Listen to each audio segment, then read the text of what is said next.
Yo, I'm the code queen, Silicon Supreme, your front end frame. Next.js, you think you're so slick, but your components are weak like your GitHub commit. Wouldn't give my number if prod was at stake. Your deployment pipeline's as fake as your take. You can't handle me one way or another. Your code is so disgusting, wouldn't even say hi to your brother. Your React site got funded by investors, bunch of suckers. Your future full of entire factors. Your React site crashed on site. My vanilla code shines bright. No digits for you tonight. Code like a girl, crush your whole world. Your tech stack's a joke, your coding skills broke. Try to get my number, I return 404. You glorified plumber, just a code 304. Haskell functional, more like dysfunctional. Your pure functions are pure assumptions. You use Rust like it's peak, but still leak that heap. Your pants scream junior dev, you're a script kiddie cheat. Tech streamers got your brain hallucinating, while your codes are shallow as your GitHub rating. You watch the primer gen thinking you're so cool, but your Vim config's your only tool. Your Docker containers are like your game, empty inside and nobody to blame. You flex those stars like they mean something, but your 4 count shows you ain't done nothing. Your Vim skills are like your bedroom game. Lots of fingers moving, but it's all the same. WQ is all you know how to do, while I'm here with macros, leaving you blue. Your muscle memory's stuck on HJKL. You code like you're dating life, going straight to hell. Code like a girl, crush your whole world. Your tech stack's a joke, your coding skills broke. Try to get my number, I return 404. Code 304. TypeScript declarations got your head spinning. Your dating life's like your test failing. Your state management is your relationship status. Complicated, broken, sexless. Memory leaks ain't your biggest trouble. Your ego's inflated and your skills rubble. I don't date no scrubs, you fool. Not even worth my memory pool. Telling me Rust has safe memory existence. I'd rather practice a life of abstinence. I know it feels like you're spreading your seed when you npm install everything you've seen. All you're doing is proving I'm right. Your code is a disease-ridden blight. I'd rather react to the itch from a real STD, not the fake crabs from your rusty code, little bitch, unlike C. Drop the mic, I'm out, coding's my art. Your dev crush, just tore you apart. Keep your npm start and your medium post, while I'm out here turning your code into roast.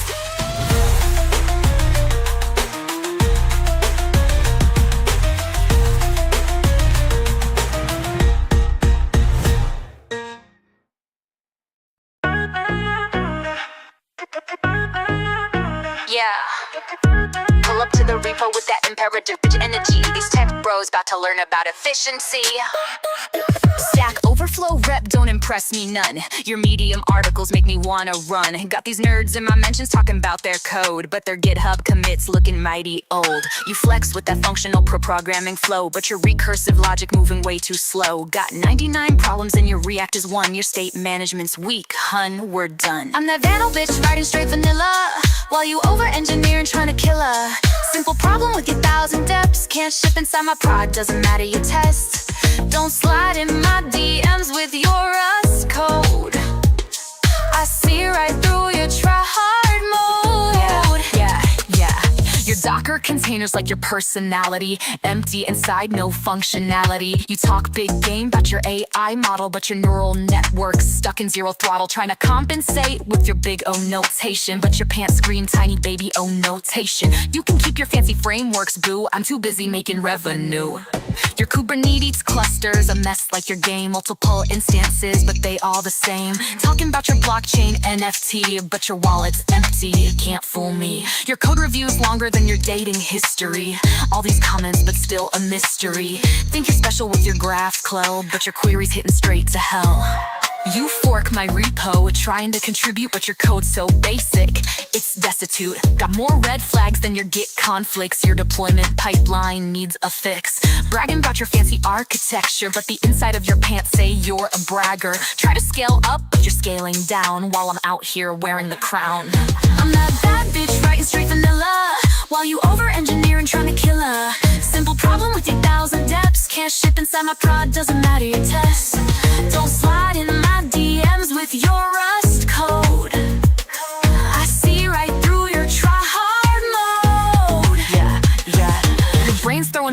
metaphors with all that list. Parentheses got your mind in a twist. Talking about monads in your Haskell flow, but your neural pathways running mighty slow. Use effect this and use context that. Your hooks got your synapses falling flat. Pure functions, but your thoughts are side effects. Your brain stack overflow needs to reset. Functional composition broke your head. Now you're zombie walking, mentally dead. Lambda calculus made you calculate wrong. Your cognitive functions don't belong. They don't belong.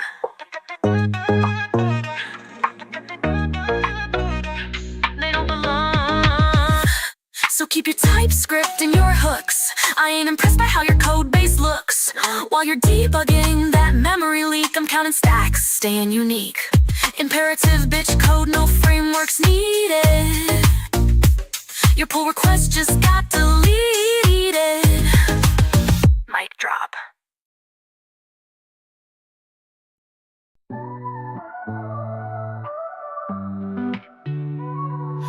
Cold cowboys like channels buzzing, itis humming, coffee cups steady fumbling. Lines of spaghetti, copy paste unsteady, refactored at junk, they cry out already. Oh, they scream, they shout, rewrites of fear, better code, less loading. That clear. Clean to chaos, bugs deep in cheer, mediocrity's blanket they hold so dear.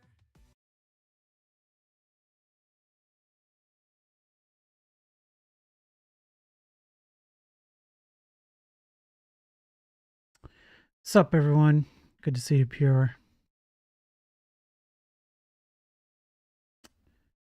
Hello everyone, how are you doing?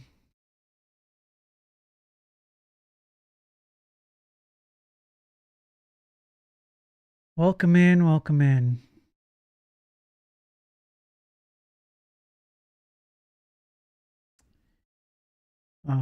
Yes. This is another rant video.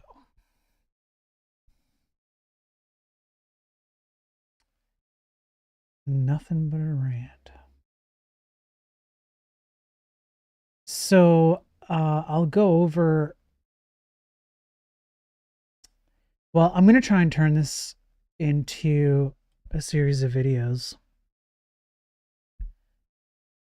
And in order to do that, I think it's probably a good idea for me to do a kind of like a review and why I think this might be one of the last times that I do something like this. Let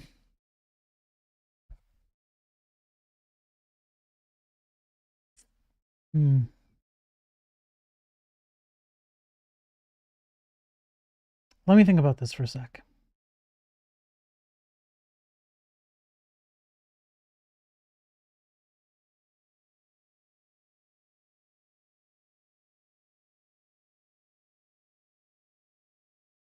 Okay.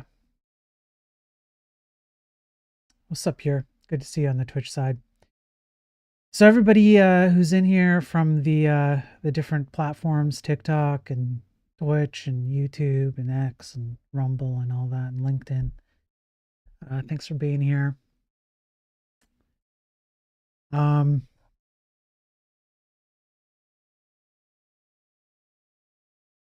I've got a lot of ground to cover today. Might be a bit of a long stream, but it's also a rant.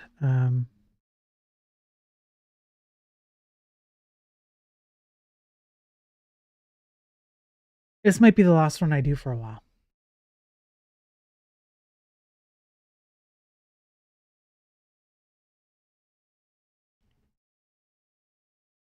Hang on.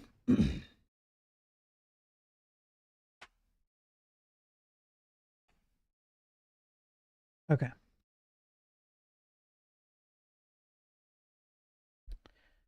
Let me do a little bit of an introduction into what the heck I'm talking about, why I'm saying it's a rant. Trying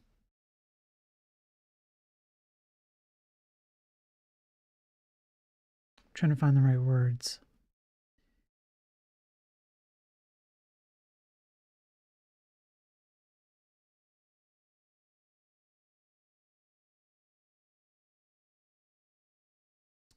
Okay. So here's what I think is happening. Now, let me start with kind of like, in case anybody's jumping in for the first time, or they see the word ranting or whatever on the title, and they're trying to figure out what I'm doing. What I've done in the past is go over arguments that I think are logically based or objective. These arguments are in relation to why I think the tech industry as a whole, hardware and software, is in bad shape. I have gone over academic studies, I've gone over scientific studies, I've gone over opinion articles, I've gone over videos. I have done something that I don't think anybody else is doing. I'm pretty positive no one else is doing. I have criticized the big tech streamers to the tune of being blocked by some of them for my criticism of the way that they utilize the influence they wield over the tech industry to perpetuate idiotic paradigms in favor of views, eyeballs, deals, things like this. Not all of them. There are some exceptions. There are some solid tech streamers out there. But this is what I've been doing. And I'm actually beginning to see some light at the end of the tunnel, but I'm also beginning to see a lot more darkness before that light comes. It is my opinion, having gone through all of these things in the past, which I'm now going to start turning into shorter videos. So I will begin to slice up the past videos into properly titled, episodic, step-by-step. Here's one study we went over. Here's one article we went over. Here's an argument we went over, things like that. I'm going to start doing that on my YouTube channel. So we've gone over a lot, and it's become abundantly clear to me that most people in the tech industry, not just programmers, but leadership, management, executives, do not care. They either don't care. Yeah, I should be clear. They either don't care or they don't know what to care about. And unfortunately, we as programmers have been neutered somewhat by our own doing and somewhat by generally the industry's doing, so that we make it impossible for even ourselves to kind of enable ourselves.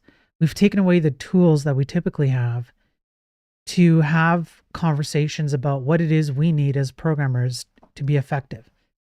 We don't even know what we need to be effective.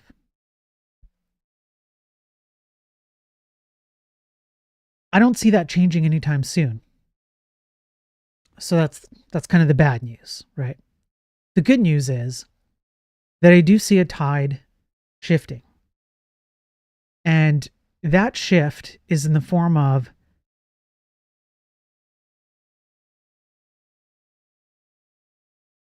a come to Jesus moment, if you will, quote unquote, where the industry as a whole realizes that they have been focused on entirely the wrong things. They have trusted entirely the wrong people. They have trusted entirely the wrong mechanisms. And that's going to manifest itself in some rather dramatic ways. Again, the downside is going to be that those dramatic ways are going to have an impact on your life and my life, as I have gone over in previous live streams, which are all free to watch on my YouTube under the live tab. Again, I will be turning those into episodic videos, so it's easier to parse through them. But it's really clear that the consequences of our complacency and willingness to just accept the status quo and everything's fine and it's not as bad as you say, Spirit, and all of these things are going to have dramatic consequences to us. However, out of those dramatic consequences will come some positive things. People will realize the mistakes that they have made. I don't have a timeline for this. Maybe it's next week, maybe it's next year, I don't know, but I don't think it's too far off. That means that I probably don't have to do very much anymore. I don't have to go on these long rants.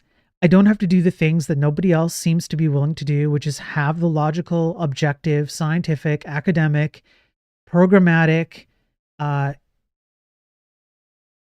domain expert driven arguments about these kinds of issues.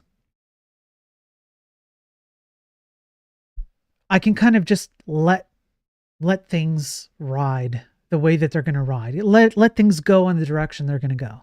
Instead of fighting upstream, I can let the stream take its natural course, which I believe to be a self-correction course at the cost of a lot. So I've narrowed down a few topics that I'm going to talk about today. This might be one of the last times that I do it for a long time, not ever, but it might be a long time before I get into this kind of data again or try and make these kinds of arguments again.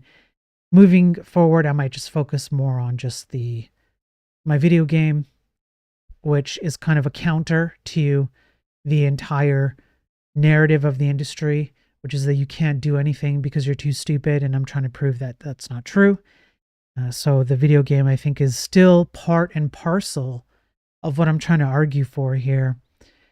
But this concept of having to track down information, track down studies, etc., in order to prove a point, I think will become moot in the not so distant future. In the meantime, it's bad. And what I would like to do is to clarify and bring to great attention the primary theme of why I started streaming in the first place.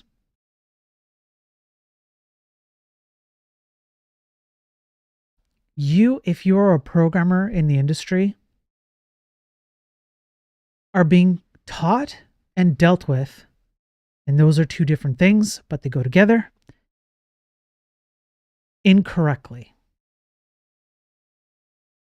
The things that you're typically taught in most educational academic criteria, the things that you're being taught when you open up your favorite streamer and watch them do whatever the hell they're doing, the things that you're being taught when you talk to your colleagues and they encourage you, if not handcuff you, to using a library, framework, or language that takes shortcuts from point A to point C. These are all things that have an underlying message. And that underlying message is that you're too stupid to deal with anything else. I want to make that clear. I've said it before 100 times. I might say it 100 times again. You are not. Sure, fine, maybe there's an exception. I'm pretty stupid too. But generally speaking, there is a job that programmers have. It's just like when you go to, say, the mall and, take your local mall, and you have people who work behind the counter, you have janitors, you have security guards, etc. There is a job, and it comes with a job description, and that job description usually includes a list of things that you should be able to execute on your job. When you're told that you cannot execute the things that you need to do on your job without some kind of crutch or shortcut or easy button, you are effectively being told that you cannot do your job. And therefore, it's no wonder that you suffer from the cognitive dissonance, also known as imposter syndrome. Further to that, you're being incentivized to continue to perpetuate these kinds of ideas by receiving a paycheck, stock options, a job, whatever you want to call it, that continues to push the paradigm that you are reliant on these things that have been quote unquote solved for you. Use a library, use a language, use a framework so that you don't have to deal with the problems that come with what people used to do or the way programming used to be done in the old days with the rose-colored glasses and all of that. All of these things can be ultimately reduced to you're being told that you're stupid. We need in this industry for you to reject that claim and to ask questions about why on earth these paradigms are being used where you work.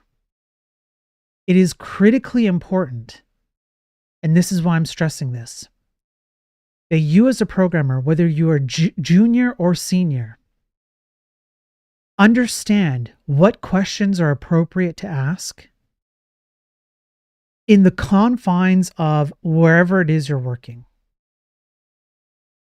This is a great equalizer in that the question you ask does not have to come from a seniority level person. The question of why are we using React? Why are we using Rust? Why are we using Svelte? Why are we using Next? Why are we using anything at all? Any framework at all? Any language at all? Doesn't matter how low level. It could be assembly. It could be C. It really doesn't matter. You do not have to be senior at your job to ask why. Despite what you may be told, despite how you might be made to feel, you are not too stupid to ask that question. And it's the answers to that question. The answers to that question are not as hard as you might think they are. A junior who's just starting out fresh, straight out of a boot camp or a computer science degree or whatever it is, can ask these questions. As a matter of fact, I would say that it is your imperative duty as a programmer to do so. You ought to do so. If you do not do this, you are not doing your job.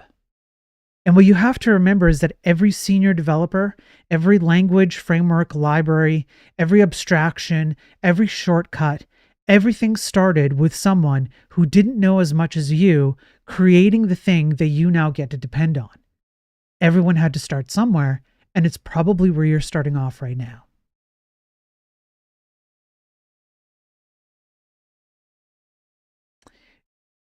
The other thing to consider here is that you have a lot more power over your domain than most people have in their industry. Even as a junior developer, you tend to be in a lot more control over the tools you use, over tools you build to enable yourself. You can enable yourself more than most people can in their jobs. You can ask questions that most people cannot ask in their jobs. You can execute towards the same end goal in ways and varieties that most people do not have in their jobs. This is why I think it's critical for me to say what I'm saying, because you don't have to be senior level to understand the concept that you have the capability and possibility to tackle complicated problems that aren't as complicated as they are made out to seem in the first place.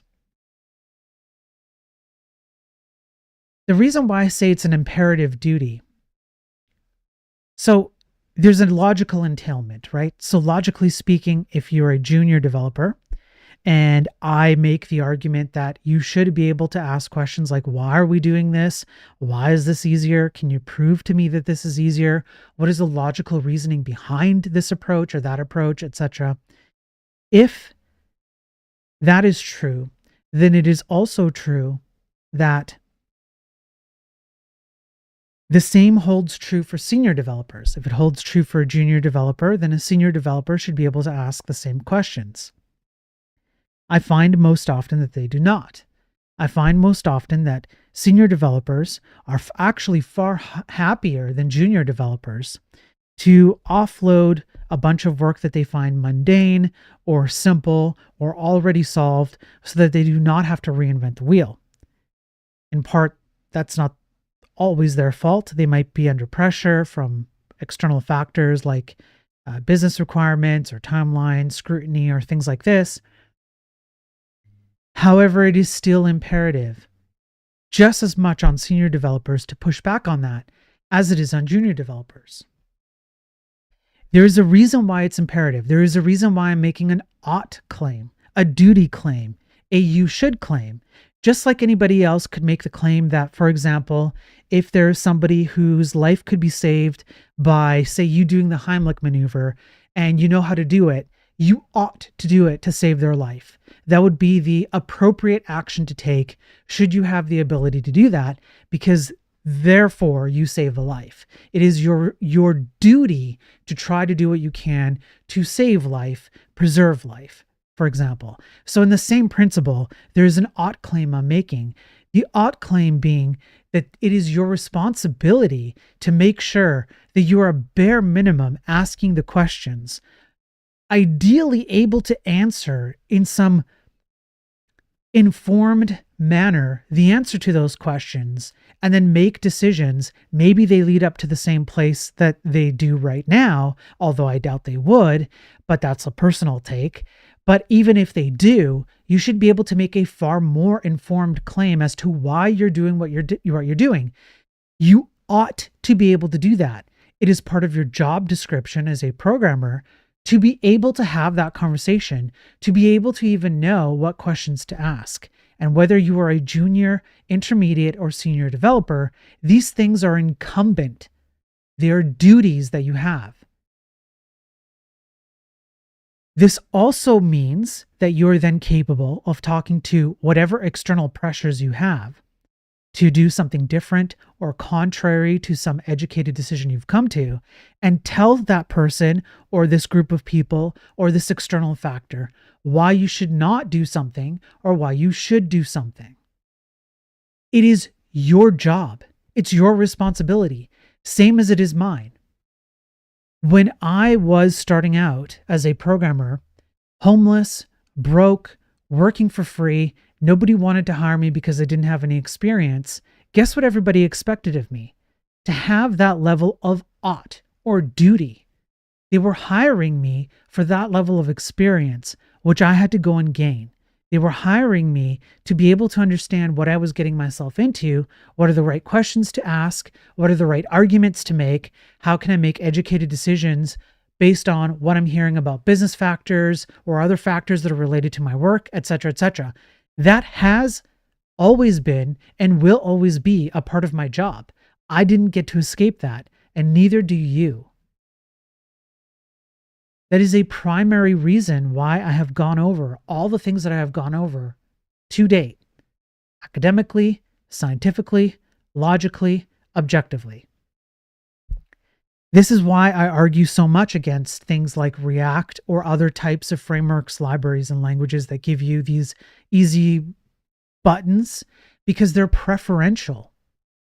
How many times have we agonized over tiny little things in my video games, such as creating a struct versus creating a flat array in C or JavaScript, or pick your language. We've talked about many different languages where we talk about this.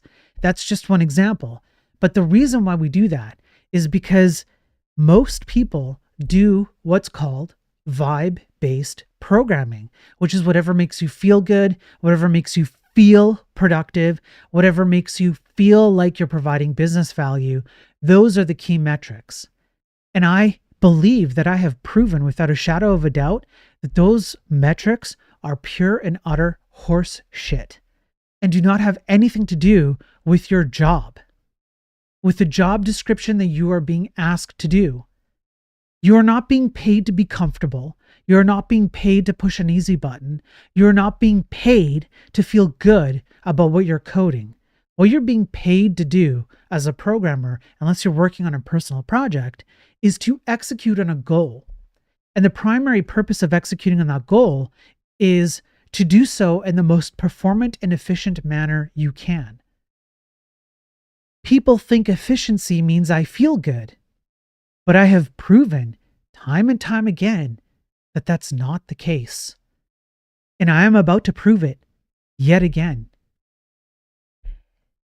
To go back to why I am making an ought, you must tackle your job in this specific way.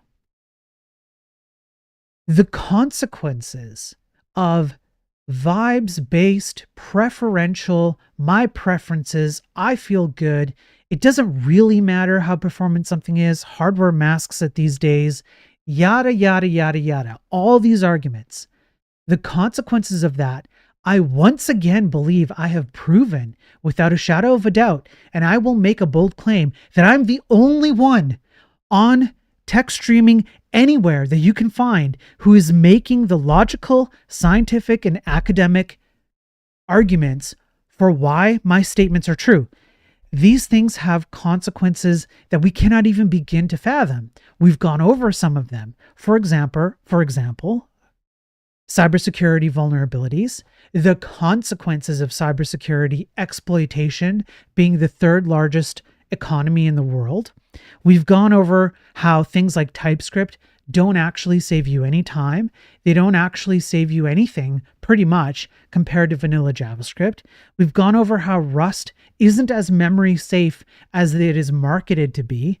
We've gone over how you can create things that your favorite tech stream influencer says you cannot create without a crutch of a library, framework, or whatever. I've pulled up Notepad and done it by hand, on stream, live, no coaching, no pre-advanced warning, nothing like that. High school dropout here could do it. I've gone over so many different things that prove what I'm saying.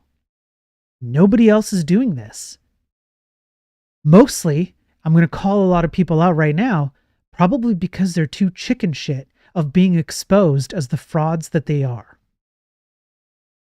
However, for the most part, most of you are not actually frauds, and it is to you who I'm speaking to. Most of you are far more capable than you think. You're just being told that you're not. And I want you to be very aware of the consequences of accepting that messaging and internalizing it and then going along with it because of whatever fear you might have to question it. I think it is imperative as part of your job. And now I'm going to make an argument referring back to previous studies and arguments that I've had and so on, where it is not just part of your job, but it is also part of your duty as a member of society to question these aspects of the tech industry.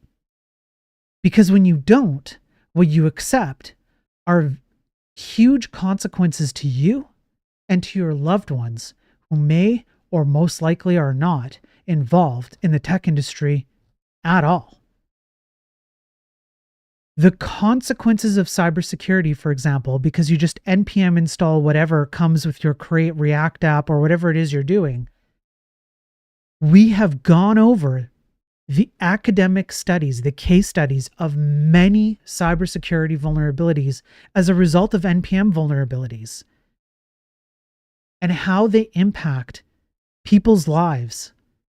And I mean literally their lives. I mean literally death or life. And you never know when one day your code or the code of a colleague that you didn't feel obligated to question why they were doing something they were doing because you just accepted it as it just is, or because an executive pressured you to and you couldn't articulate why that's probably not a good idea. You have no idea when the consequences of that code will have a negative impact on your life or the life of someone you care. Nobody talks about this. So, to that end, this is what I mean by referencing back to earlier in the stream that when I started out, there will be a come to Jesus moment. And I think that moment is coming up fast. That's my personal opinion. I could be wrong. But with the advent of AI, which we're about to get into as well on tonight's stream,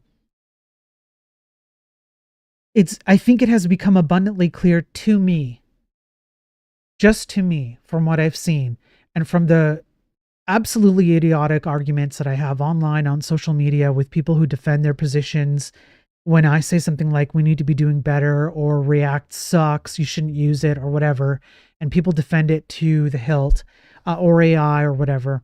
I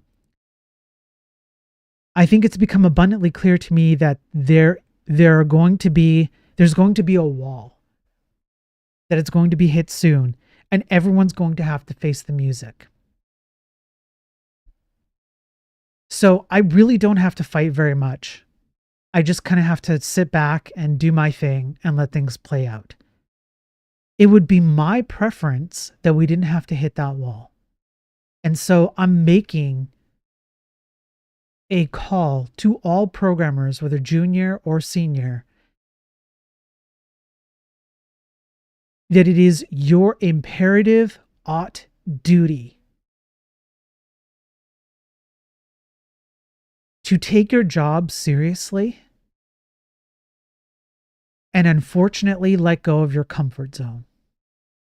Unfortunately or fortunately, depends on how you look at it. But your comfort zone does not have a place. It does not matter ultimately in the job that you have to do. Okay. So, having said all of that,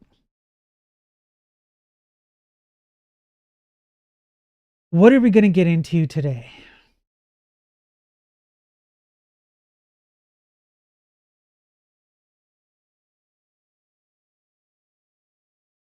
See if I can pull this up properly here.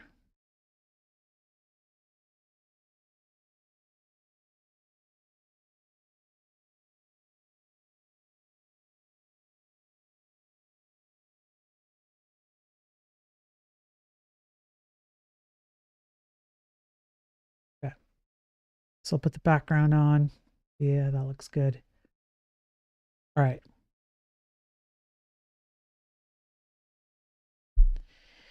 So what I'm going to try and do is I'm going to try and lay out some of the final arguments that I think will lend credence to the points that I've been trying to make in this, the points that I have made so far in this stream, will make further in this stream, and have made in previous streams where I have dedicated the stream to rants like this one, where I'm just like completely fed up with the state of the industry. So here's an article that that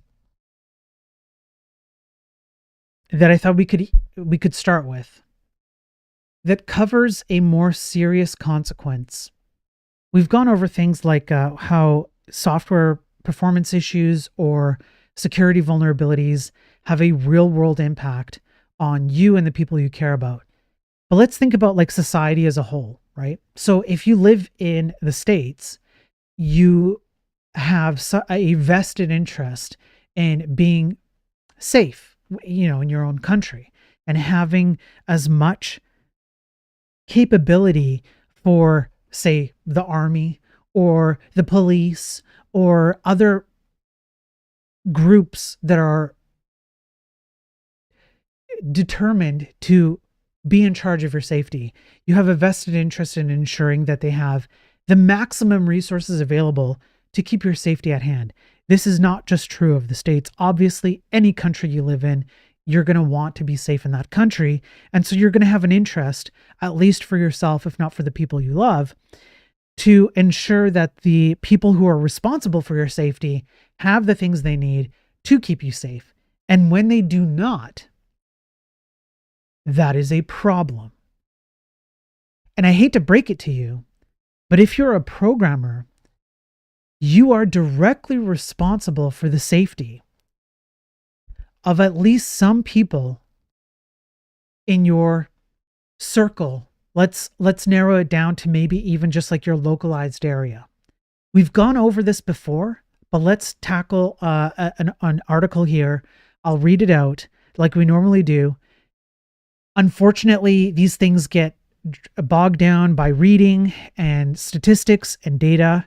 But again, I'm just going to very clearly state that nobody has the balls to get on camera and cover these topics and discuss the data the way that I am doing it. Because people are usually too chicken shit to face the fact that they might be responsible for some of these extremely serious problems. I, on the other hand, will like to face it head on, expose the problems, and find ways to deal with it. So, as much drudgery as we're going to go through, etc., like most of these streams tend to bring up, there's like a lot of boring stuff we have to get through.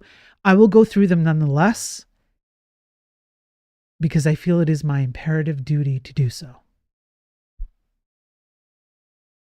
Okay. This first article,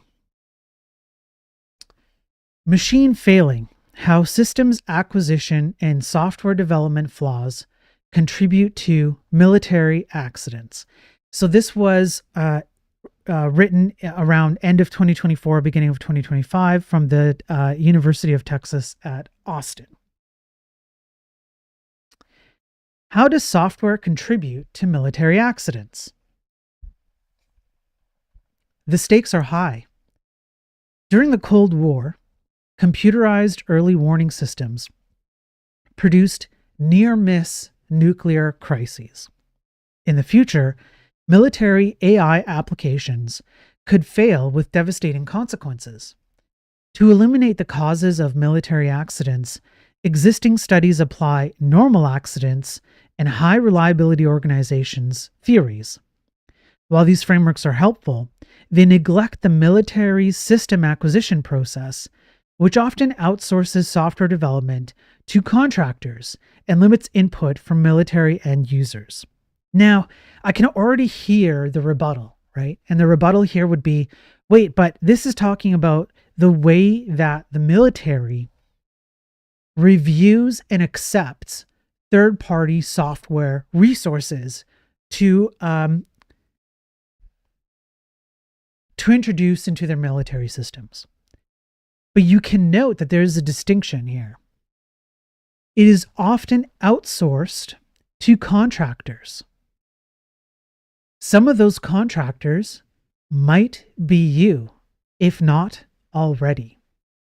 So my immediate rebuttal to the rebuttal would be, it doesn't matter. If you were to be hired by the military as a contractor to make a judgmental determination of a third-party software, how capable would you be?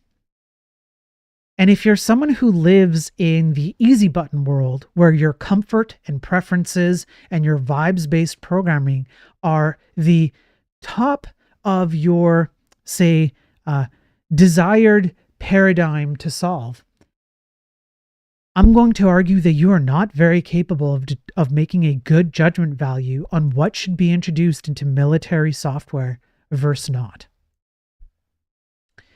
By contrast, the software development lifecycle theory expands the causal timeline of accidents beyond decisions made on the battlefield to those made decades earlier in software design.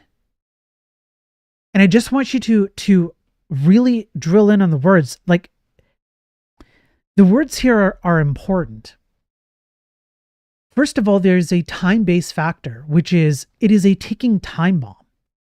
You have potentially decades of time that go by between the decision to include a piece of software and the time it takes for it to explode in a military setting, quote unquote, right? Furthermore, software design is not always the same as software code. And I want to bring this out because we're going to get into why the cognitive ability of programmers is indeed, and I would say in fact, and I would say I have proven this time and time again, it is indeed being neutered, which is a necessary entailment of software design. You must have some level of ability to have cognitive ability to design in order to do software design. We're going to get into that. Serving as an antecedent account of how software contributes to military accidents. Illuminating dynamics overlooked by the two dominant approaches, this theory is supported by 4 cases. The 1988 USS Vincennes, I'm not sure how to pronounce that, I apologize, shoot down of an Iranian airliner, the 2003 Patriot fratricides, the 2017 USS McCain collision, and software upgrades in the 2021 Kabul airlift. On August 21st, 2017, the USS John McCain crashed into an oil tanker near the Strait of Malacca, resulting in the death of 10 sailors and marking the Navy's worst accident in 4 decades. While the Navy initially blamed the incident on the McCain's crew, later investigations pointed out problems with the ship's navigation software. In fact, the Navy's own review of the crash stated, "There is a tendency of designers to add automation." There is a tendency of designers to add automation without considering the effect to operators who are trained and proficient in operating legacy equipment. Safety-critical software systems come with high stakes. At present, maritime forces rely on navigation software like the one used on the McCain, and an accident at sea could be one of the most likely triggers of a military conflict between the United States and China. So I just want you to consider this for a moment. What could happen if, and this is not beyond the realm of possibility, as a matter of fact, I would argue that it's extremely possible.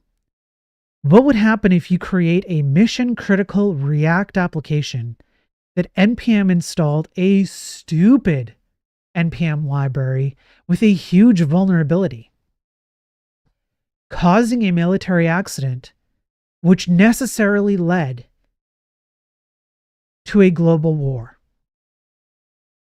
You cannot, in good faith, tell me that that is not possible, or that is an outlandish statement to make.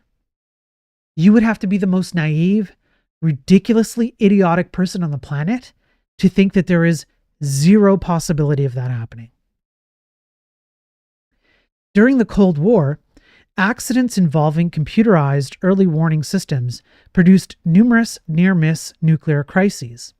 In the future, military systems that incorporate new advances in AI and other emerging technologies could also fail, bringing devastating consequences. How does software contribute to the risk of military accidents? Existing scholarship on the safety risks of military technology systems draws on debates between normal accidents theory and high reliability organizations theory.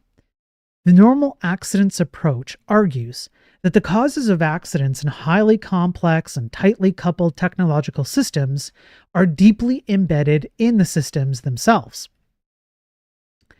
Tightly coupled systems require centralized authority because small mishaps can rapidly escalate into major disasters. But problems in complex systems demand responses by local decision makers who understand how the system works. The tension between these two imperatives results in unavoidable accidents. Under normal accidents theory, accidents are inevitable in software-intensive military systems because they are very complex and tightly coupled. For instance, one expert on AI governance predicts that normal accident problems will be particularly acute in military AI applications. For instance, one expert on AI governance predicts that normal accident problems will be particularly acute. If you don't know what acute means, I would like for you to go up and look up the definition of acute in military AI applications. The high reliability organizations literature, in contrast, posits that certain organizations can effectively manage the risks of hazardous technologies. Studies in this tradition emphasize the importance of organizational culture, such as deference to expertise and dedication to learning from failures, as well as flexible organizational structures that permit authority to be centralized and decentralized depending on the situation. As evidenced by studies of the U.S. Navy's nuclear aircraft carrier community and submarine community, certain military organizations have demonstrated excellent safety records with complex, interdependent technology systems. Scholars have proposed the high reliability organizations model as a way to manage the risks of autonomous weapons. There is an implied situation here. So essentially what they're saying is that a good way to deal with the inevitable increase in problems that things like AI will introduce into military operations is to have a more flexible structure with more expertise. How do you get more expertise? Everyone has to start somewhere. If we relate it to the programming space, that means you as a junior are one day going to be relied upon to be the senior expert. That means that you as an executive or someone in technical leadership have to be aware that you cannot just dismiss or hand wave away junior developers and replace them with AI, because one day that AI is not going to be able to make the decisions that junior developers need to get to be able to make as they gain the experience that AI necessarily removes them from being able to take because you hand waved it away. The military has some people who are at least able to see that this is going to be a problem and have come up with an organizational structure that at least potentially mitigates the problems that are going to come up with this kind of stuff. Even without AI, you can still make the same argument that you need to have people who understand their domain, people who do their jobs, people who execute on their job description, people who do the uncomfortable factors that don't give them the good vibes and the feelings that they're being productive and so on and so forth, that a lot of cushy programmers who are frankly spoon-fed with silver spoons and get to benefit from, and you could say privilege, whatever you want to call them, they get to enjoy all of these things and complain about their, productive output or the way that they vibe with the code that they produce and whatever. This is all meaningless nonsense that has nothing to do with the actual job at hand. The military at least has some people who recognize this. We should be able to recognize this as well, and I don't think we are. To be sure, these two approaches have produced valuable insights on the causes of military accidents, yet the applications of normal accident and high reliability organizations theories to software-intensive military systems share a drawback. Their scope of analysis is confined to the actions of military organizations only after software systems have been fielded. This means that they neglect the initial phase of software acquisition and development when critical safety decisions are made. And I would argue that this is also true in the software world in general. People very rarely think of the long-term consequences of the build tool chain or the library or the framework or the language that they're using. Not only do they neglect to look at the long-term consequences, and by the time those consequences rear their ugly head, it's too late, but furthermore, we have made it so that most of our programmers do not even know how to make a judgment value on those long-term consequences to begin with. They don't even know what questions to ask. It also means that the existing literature does not account for the activities of the defense contractors that develop most of the military software. Taken together, these considerations point to the importance of the military software acquisition process.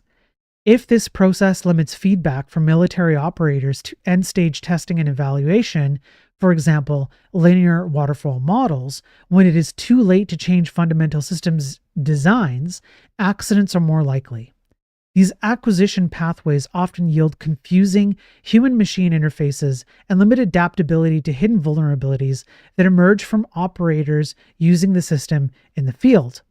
In this article, I propose software development lifecycle theory as an alternative way to explain how software contributes to military accidents.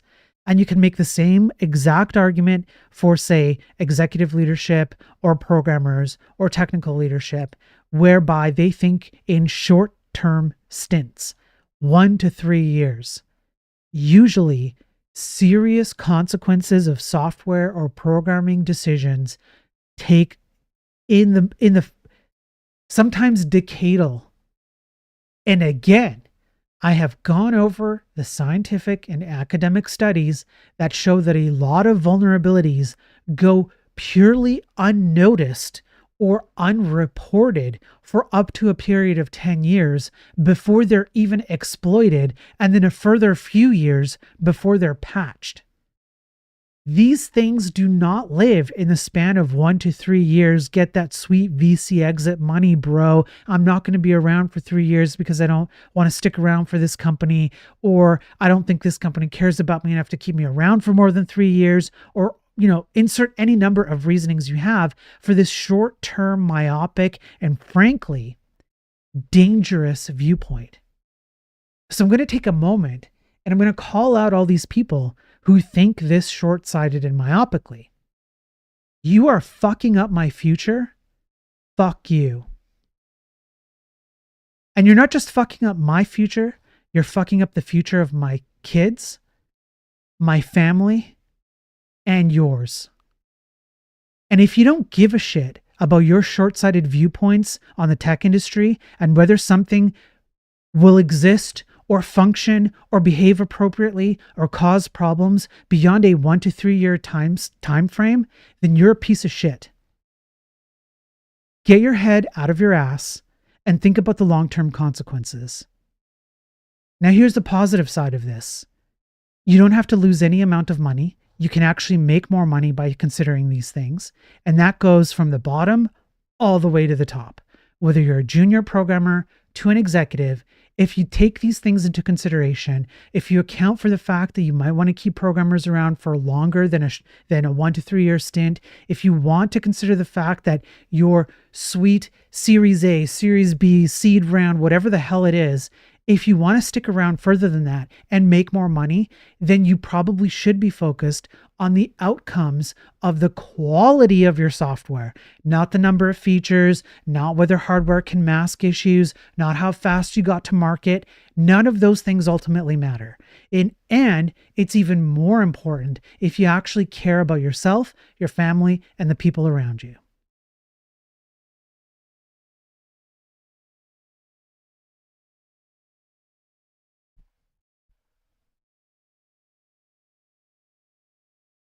Hey everyone on Twitch and YouTube. Hope you guys are all doing well. I see you guys. I see the chat. I'm just focused on making the content right now. But yeah, Caden, hey. Laughing Panda, hey. Owen, how you doing? I'm Speedy, thanks. Yeah. Okay. By focusing on patterns of software procurement and development, software development lifecycle theory sheds light on causal factors that affect military accidents often overlooked by the normal accident and high reliability organizations' perspectives. Consider as an illustration the failure of a Patriot missile defense system to intercept a Scud missile that struck a U.S. barracks at Dhahran, Saudi Arabia, in the last days of the Gulf War. The missile's impact caused the deaths of 28 soldiers, more than 1/3 of all U.S. service members killed in the war. Army investigators attributed the breakdown to a timing error in the computer software designed by Raytheon. Long continuous operation led to loss of precision in tracking incoming missiles. So again, I'm just going to be perfectly blunt. I've talked to people like Chris Griffin and others on social media and on stream. And I have made this exact argument. When it comes to military operations, like for example, the software that runs on a missile, Do you think that nation-state actors are happy or unhappy when we use the stupidest, slowest, easy button paradigms to execute software on our missiles? Clearly, they are happy and they think we are stupid and they like it. Because what it necessarily means is that our missiles cannot perform at the operational level that they're required to make a proper defense against missiles that are being made by nation-state actors who do not care about the vibes or the good feelings or the productivity level of any of their programmer. Most nation-state actors outside of the Western world simply do this. Programmer, I do not care how you feel. You are going to get this job done, and you're going to do it with quality metrics in terms of performance that match our requirements to exceed any of our potential enemies. And if you don't, well, maybe you're not around tomorrow, or maybe one of your family members isn't around tomorrow, or whatever threat that other nations might want to use to enforce these things because they do not care about the same things that you have the privilege of caring for in Western society. As a result of that, and this is the case I've made, and people said I was stupid for making this case, 28 soldiers lost their lives because of a software error that could have been avoided. Now, can I say that this is because these programmers at Raytheon did vibes-based programming? No, I cannot say that. What I can say is that it is very clear that there are consequences to not caring about the quality and performance as one of the fundamental principles, pillars of what you're producing. You have no idea when the code you're generating is going to cost the life of even one person. And if you cannot see that, you're a piece of shit. Crucially, technical specialists were aware of the issue and had even developed a software patch. But the upgrade was not prioritized because they discounted the possibility that operators would keep the computer running for long periods without a reboot. The accident was not normal. Despite tight coupling and complexity, the cause was well understood and a fix was available, nor could it have been prevented by the Army improving its organizational culture and structure. The computer malfunction was a product of considerable disconnect between Army users and software contractors in the Patriot's development process. I'm going to take a hardline stance here. This is a very charitable interpretation of what happened. This happens all the time. I am not oblivious to this fact. I have been involved in bad communication methods between a programmer and someone in leadership who is not a programmer. Something bad happens. And yes, communication broke down along the way. It was not appropriately discussed. Insert any number of communication issues. That is a constant battle. Here's my hard stance argument, however. The entire problem of this software failing in the manner in which it did could have been avoided. Period. And if my argument were taken to its most extreme measure, which is we should be requiring programmers to have a much better understanding of the pillars of what the hell they're doing, I do think this could have been avoided and no communication would have been needed at all. That's my argument. This theory is supported with 4 case studies. The 1988 Vincennes, I'm butchering that pronunciation, I'm sure, incident in which a U.S. naval ship accidentally shot down an Iran Air civilian airliner. The 2003 Patriot fratricides at the beginning of the U.S. war in Iraq, the 2017 USS McCain collision, and software performance in the 2021 Kabul evacuation. In each case, the choices about software development by senior procurement officials and defense contractors were central to how software contributed to accident risks. This is not to say that human error played no part. Rather, the way in which these military systems were developed set end users up to fail. The article makes two main contributions. First, scholarship on military accidents has been preoccupied with the clash between the normal accidents and high reliability organization frameworks. Since Scott Sagan's formative application of these frameworks to nuclear command and control accidents, this literature has seen very few theoretical innovations. Departing from the normal accidents, high reliability organization dichotomy, this article presents a novel approach to exploring the sources and limits of safety in military technology systems. Okay. Second, this article has direct implications for the risk of emerging technologies such as AI. In recent years, leading scholars and policymakers have likened the safety hazards of autonomous military systems to the Cold War's nuclear close calls, many of which were linked to false alarms produced by technological systems.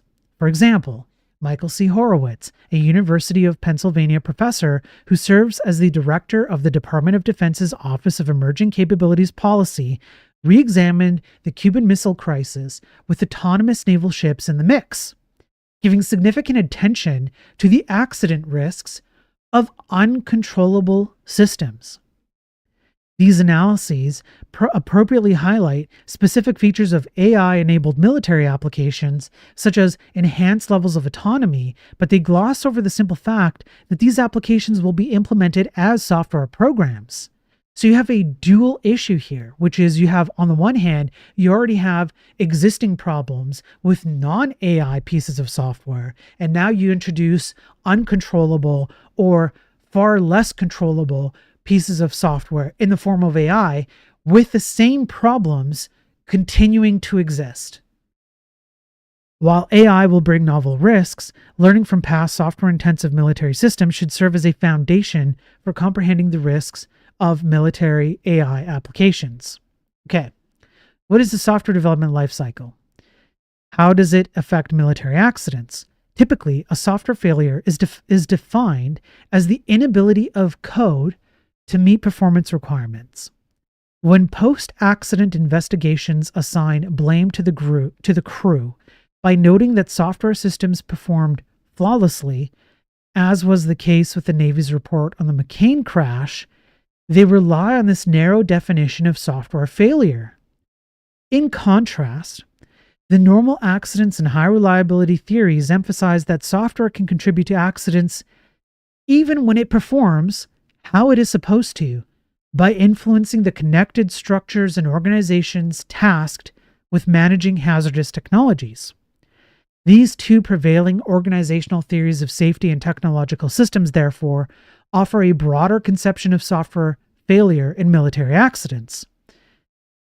The first approach contends that normal accidents occur in software-intensive military systems due to tightly coupled and highly complex structural elements, which we've gone over. Even if software works as coded, novel and unexpected interactions between battlefield conditions and such systems can snowball into unavoidable crises. For instance, in a 1979 false alert involving missile warning computers, the United States initiated retaliation measures based on mistaken reports of a major Soviet nuclear attack. This near miss was produced by coincidences that would have been difficult to reasonably predict, including the insertion of training tape data at the same time as a momentary circuit failure in a ground station. This is a very fair argument. It almost doesn't matter how performant your software is. You can almost never determine when a user will use something in exactly the right circumstances that you couldn't have thought of. That is more of a design issue than a coding issue, although coding does lend itself to making these design issues or potential user, let's call it abuse issues, worse or not as bad if you appropriately tackle with the coding to begin with. But if all things are equal, this is a fair argument. The second approach, rooted in high reliability organizations, also posits that accidents in software intensive military systems are rooted in the organizational structures that manage these systems. High reliability organization scholars claim that certain organizations can reliably prevent systems accidents if they maintain certain qualities, such as deference to experienced operators, devotion to learning from failures, and commitment to safety. Studies of the U.S. nuclear navy, for instance, have highlighted the experience level of operators and cultural commitments to safety. Notably, the autonomy of experienced frontline operators to circumvent certain bureaucratic procedures is one way high reliability organizations maintain system safety. So I just want to make note of this because I thought this was a good corollary to you as a junior developer. If you're a junior developer, even the military recognizes that the bureaucracy can get in the way of executing on something that is proper within the context of the person who is executing it and what they deem to be proper. You as a programmer, whether you're junior or not, but even as a junior, have a responsibility to execute on your job. And that means that instead of being afraid of the bureaucracy, instead of being afraid of the intermediate or the senior or the technical leadership or the executive or whoever it is externally influencing the decisions you make, you should not be afraid of them. It is your job to try and maintain, for example, system safety or system performance. And as a junior programmer, you have just as much ability and rights, if you will, if not duty, to ask the same questions that a senior programmer would have if they looked at something and went, wait, why are we doing this? So don't depend on other people to do that job for you. You're far more capable than you have been told you are, and you should. You ought to. It is your duty to.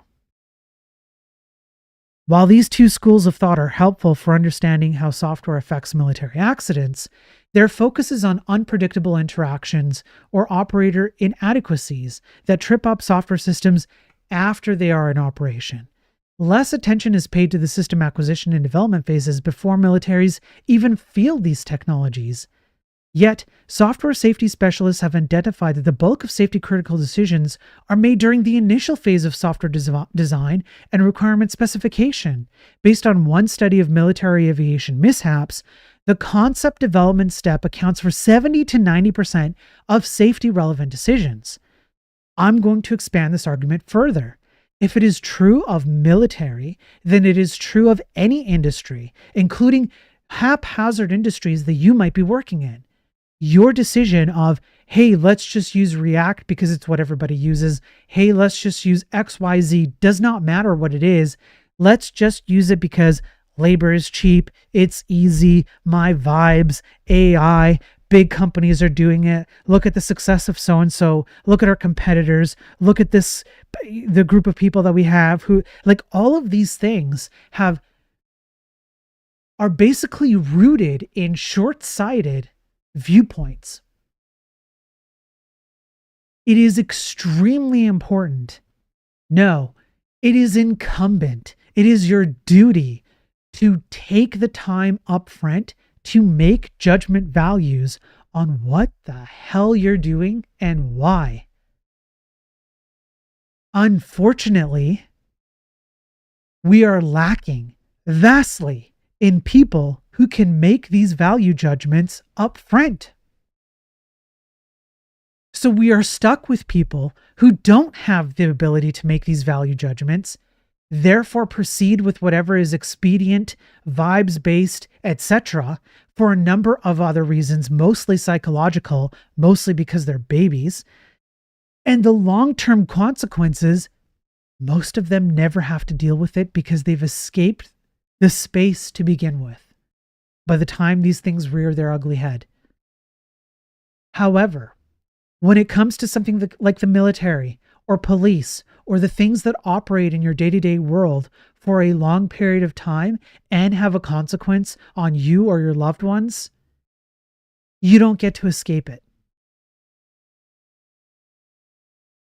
Without accounting for military software acquisition and development, Any explanation of accidents in software-intensive military systems is incomplete. In these early stages of system design, heavy reliance on contractors entails additional communication steps between software programmers and operators of deployed systems. Drawing on Nancy Levison's seminal work on software-linked accidents, one review of decades of research on this subject concludes, the source of most serious problems with software relates to outsourcing software development. I am going to yet again extend this argument. The source of most serious problems with software relates to outsourcing of thinking ability as part of your job as a programmer to an abstraction that tells you if you use X abstraction, you do not have to think about these problems. Regarding military accidents, the strength of these feedback channels between operators and software developers is crucial because they link military and civilian organizations that adhere to very different standards on system performance and reliability. This third approach, which I call software development lifecycle theory, highlights the impact of software acquisition patterns on the development of accident-prone systems. Military software development typically follows a linear waterfall model, which begins with system requirement specification and then progresses sequentially through system design, development, testing, and deployment. Within this process, evaluation and feedback from operators are limited to the late stages of development, by which time it is difficult to rework system concepts. This isn't just a military problem. This happens all the time in all aspects of software. You deal with problems as they come. You do not think ahead. You solve only the things that are in front of your face right now. Again, a number of reasons why, including external factors beyond just the programmer. But again, programmers do not have the ability, we have neutered the ability for programmers to even articulate why it might be important to deal with these things up front before they become a problem. What could be the problem even? What questions should we be asking about long-term future of the things that we're about to do? We don't even know how to ask these questions. As a 2010 National Research Council report notes, the Defense Department's acquisition practices for information technology are hampered by a serial approach to development and testing, the waterfall model, in which end-user participation often is too little and too late. Like water in waterfalls, operator input does not flow back up the chain of software development. These limited feedback channels between end-use operators and software developers produce more accident-prone military systems through three interrelated pathways. First, the waterfall method tends to produce human-machine interaction issues such as difficulty accessing critical data and unwieldy interface designs. Consider as an example one of the early interfaces for the Patriot system, which Dr. John K. Hawley, an engineering psychologist within the U.S. Army Research Laboratory, recalls was an error-prone interface based on his user tests. An insect could land on it, even, and change the settings. Yet, the interface was not fixed, in part due to the rigid sequential software development process established by Army senior leaders and the prime contractor Raytheon. Again, I can hear the rebuttal. This is a communication issue. We should be having the military open up more the dialogue between the people they work with to introduce these things and the people actually using them. Yes, these are all fair arguments. I'm going to extend the argument. The tech industry right now is rigid and does not want to have the communication that is required to have to produce better quality software, websites, and even hardware. And I think part of the reason why is because people do not want to deal with the problems that they know exist. Or worse, they don't even know that the problems exist. And so the entire industry becomes rigid and uncommunicative to people like me because I am not alone. I am not the only 40-plus-year-old person who's been around the industry and seen the ebbs and flows and the stupidity go up and the stupidity go down over and over again on all these things. I am not the only person who's saying something about the state of the industry. And yet, Most of the time, it falls on deaf ears because of the rigidity of the entire industry. Although you can make the same case here as it appears for the military. As Holly recounts, but they had already spent all this money on it, and so they fielded it. How many times has an executive board decided, well, it's too late for us to go back. We've spent a whole bunch of money on this React framework that is causing us problems. We're just going to have to deal with it. The soldiers are put into the position where they have to use it, whether they like it or not. Like, come on, this is not just strictly limited to military operations. This happens in the business world, in the world where you're building software or websites all the time. And again, I'm going to extend the argument. If we had programmers, junior or otherwise, who were encouraged and taught to even understand what questions they should be asking at the outset of whatever it is they're doing, these problems would at the very least become marginalized. Therefore, software can fail in the sense that it does not meet the needs of users, even if it passes all technical requirements established in the system acquisition phase. Studies by hand-computer interaction specialists have identified confusing interfaces as contributing to inadvertent military launches, fratricide, and other safety hazards. And you cannot tell me that the web has not become inundated with confusing user interfaces, especially with the advent of idiotic frameworks like React or Svelte or Vue or Solid, or all these things where these insane buzzwords that people use to make themselves feel comfy and smart and genius level, like signals and islands of reactivity and all this stuff. Like, what the hell is this crap? The simplest interfaces typically are the most well understood. You do not have to complicate these things. You're choosing to complicate them because you cannot deal with the fact that you've locked yourself in to anything but these idiotic complications. For instance, the lack of visual contrast between button interfaces for different settings has caused drone crashes. Flat UI, anybody? These human-machine interaction problems are intensified in high-stress scenarios when military operators must rapidly interpret data and make decisions. Second, limited operator involvement in the software design process leads to fewer opportunities to discover unanticipated vulnerabilities. As the Scud missile attack discussed above demonstrates, there are some contingencies that could be identified in the development process if software developers better understood how operators would likely employ a system. To address this issue, the Department of Defense has pushed for agile software engineering practices that involve rapid prototyping and early engagement with operators. Even if operators are sufficiently involved in the software development process, they still might not be able to anticipate all the scenarios under which the system will be used. Rebecca Slayton has showed that missile defense systems require vastly different software settings for field tests versus real-world use. Regardless, iterative software development practices can uncover more potential safety hazards than rigid sequential ones. Third, waterfall models of software development limit the capacity of military organizations and defense contractors to ameliorate issues revealed by the testing and deployment process.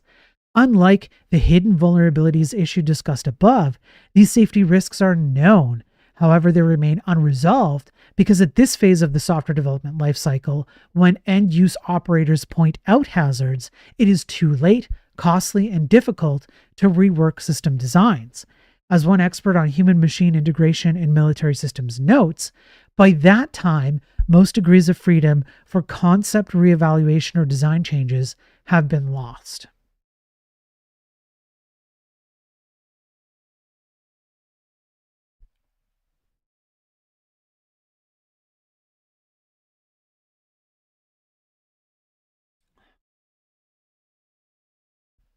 Okay. Take a sip there. Due to the inherent complexity and adaptability of software, the effect of system procurement practices on safety is especially salient for software-intensive military systems. As the three pathways illustrate, Military software development presents unique challenges because it necessitates continuous adaptation to unanticipated vulnerabilities as well as end-use operator understanding of the system. For hardware development, sequential procurement approaches may be more suitable for managing safety issues since potential vulnerabilities and human-machine interaction effects are more predictable. There's a point that I'm going to bring out here, but I'm going to read one or two more paragraphs in order to get through this particular point. To reinforce this point, consider the difference between smart and normal or dumb refrigerators. When accounting for hardware failures in a normal fridge, manufacturers tend to focus on a limited set of physical or chemical mechanisms. For example, a puncture that results in gas leakage. Software-based smart fridges, on the other hand, present a wider range of failure paths connected to unpredictable human-machine interactions. For example, user forgets to connect fridge to a new Wi-Fi system, which causes temperature control software to malfunction. Software development lifecycle theory builds on the normal accident and high reliability organization approaches, which have broadened our perspective on software's role in military accidents, but also unearths overlooked causal factors. Debate between the normal accidents and high reliability organization camps tend to concentrate on whether accidents are inevitable in complex technological systems. Likewise, this clash has been adjudicated in military technologies by focusing on how military organizations operated and managed such systems after they have been fielded.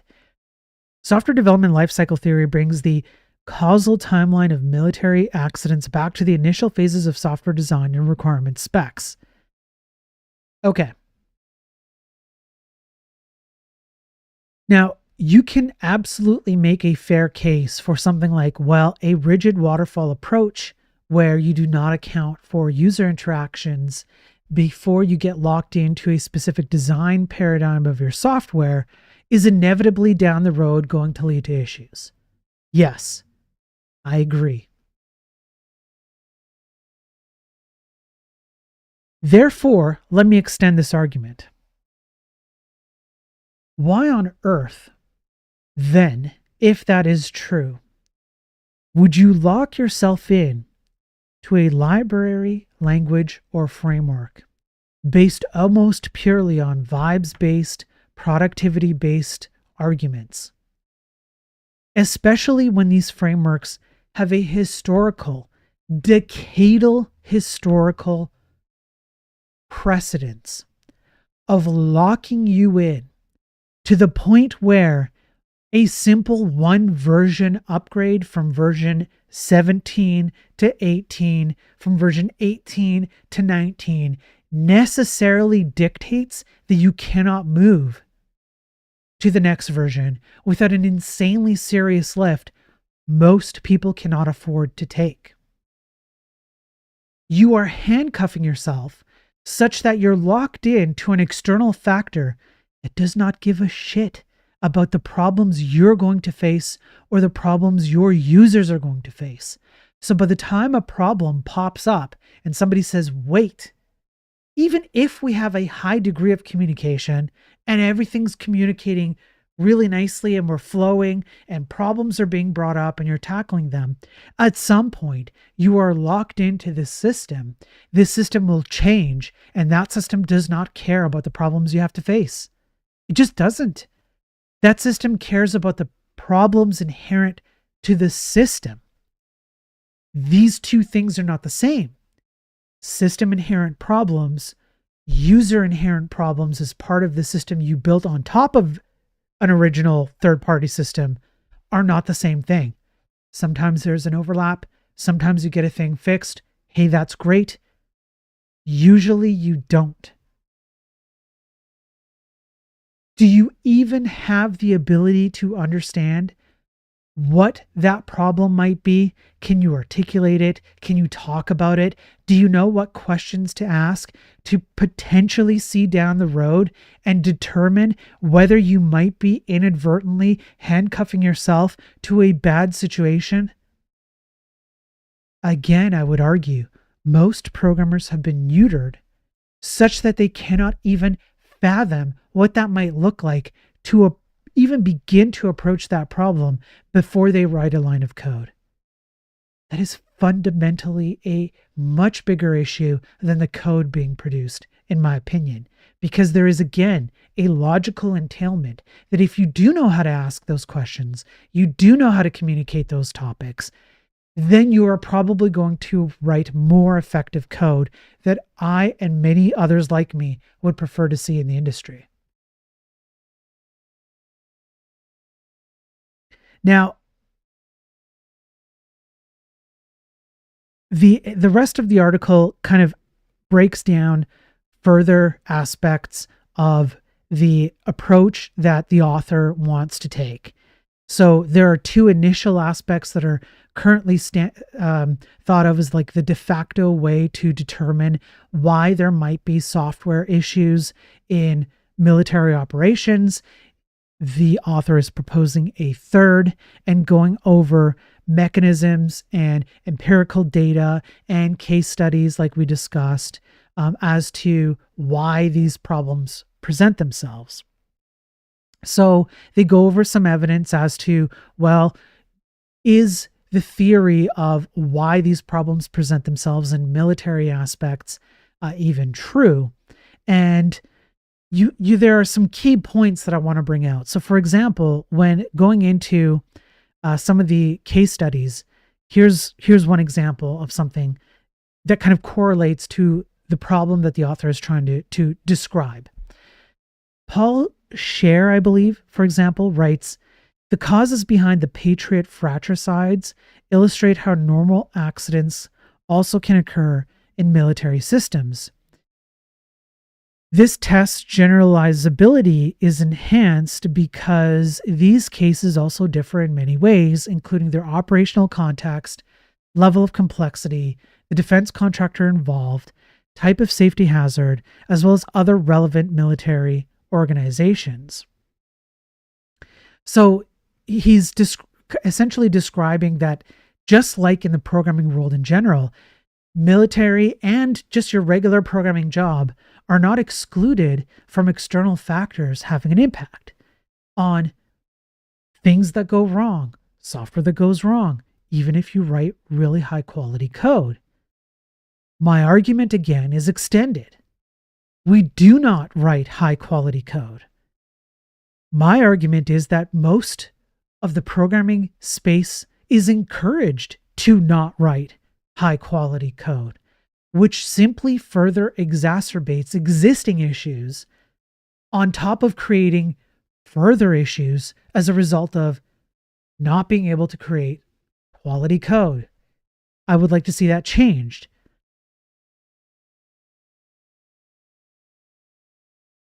The author goes over a few more case studies about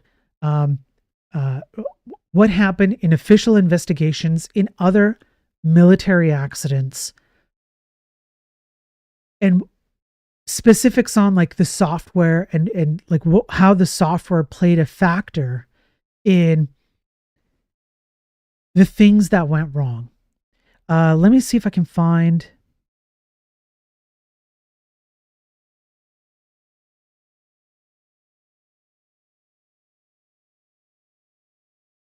Okay, so this one's a good one. Let's just briefly go over this this example, because I think that this example is, I think this is the one I wanted to bring out.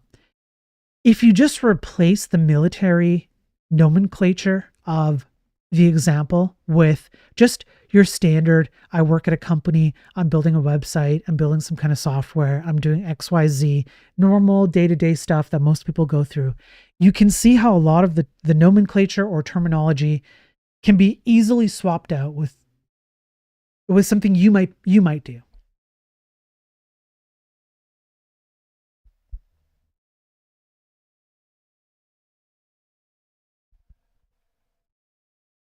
Okay.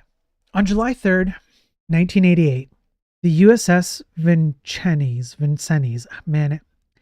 was passing through the Strait of Hormuz.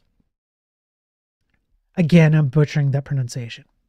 Within Iranian territorial waters, to investigate reports of Islamic Revolutionary Guard Corps speedboats attacking neutral merchant ships.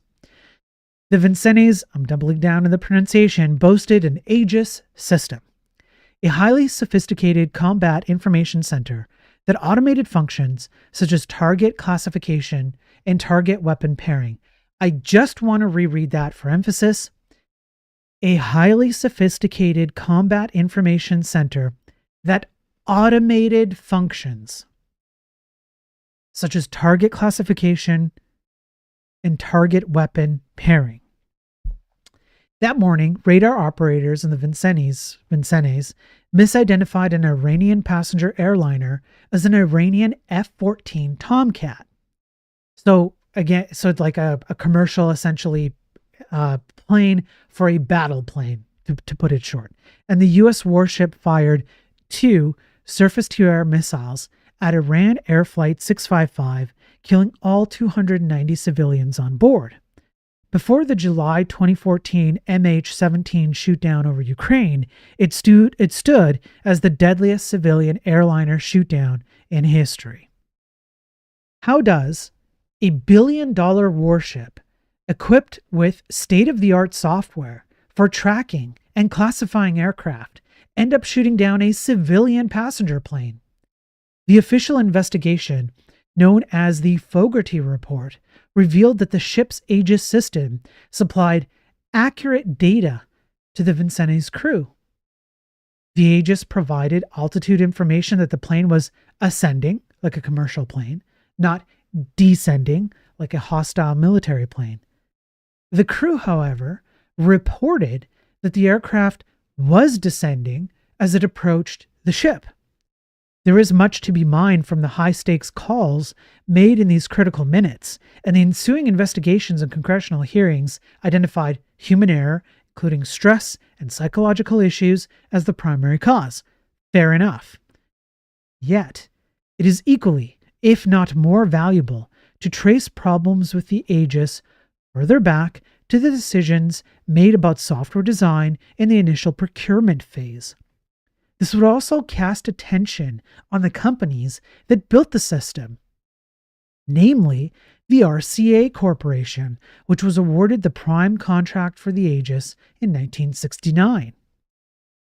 If software development lifecycle theory holds, the case evidence should show that the system development process factored into the Combat Information Center operators' struggles with managing Aegis-related risks. One of the key issues is whether the Aegis program managers in RCA gave sufficient attention to user interface considerations in tense combat settings. Matt Yaffe, a systems engineer at RCA in the mid-1970s, pushed for the Aegis display to include a rate of change indicator for altitude. On debates over this issue, Yaffe recalls, "I wound up literally screaming at my boss, 'You hired me for my technical experience and combat experience. If you're not going to listen to me, why don't you fire me?'" Anybody feel heard right now? Having previously served in the Vietnam War on ships equipped with forerunners to the Aegis system, Yaffe was one of the few people involved in Aegis software development with experience operating similar systems in high-stress environments. Without this rate of change indicator, controllers had to compare data taken at different times and make the calculation in their heads, on scratch pads, or on a calculator, and all this during combat.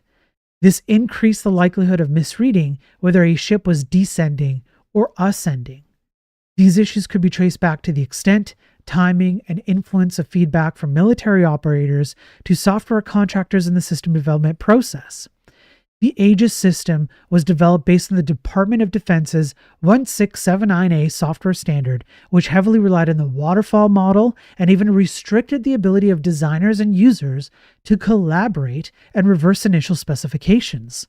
As Yaffe states, when Aegis was being developed, it was being developed with a waterfall model. We drew up a software requirements spec document, sent it to the Navy for review, and they would come back for one meeting of a few hours. It's hard to do human-machine interface that way. Now again, I'm going to make an extended argument here because I can hear the rebuttal. Yes, but Spiro, this is another communication issue between contractors and military, people who use it versus people who don't, etc., etc. Yes, 100% agree. I grant you the entire argument. Here is my argument. We don't even know how to have these damn conversations to begin with today.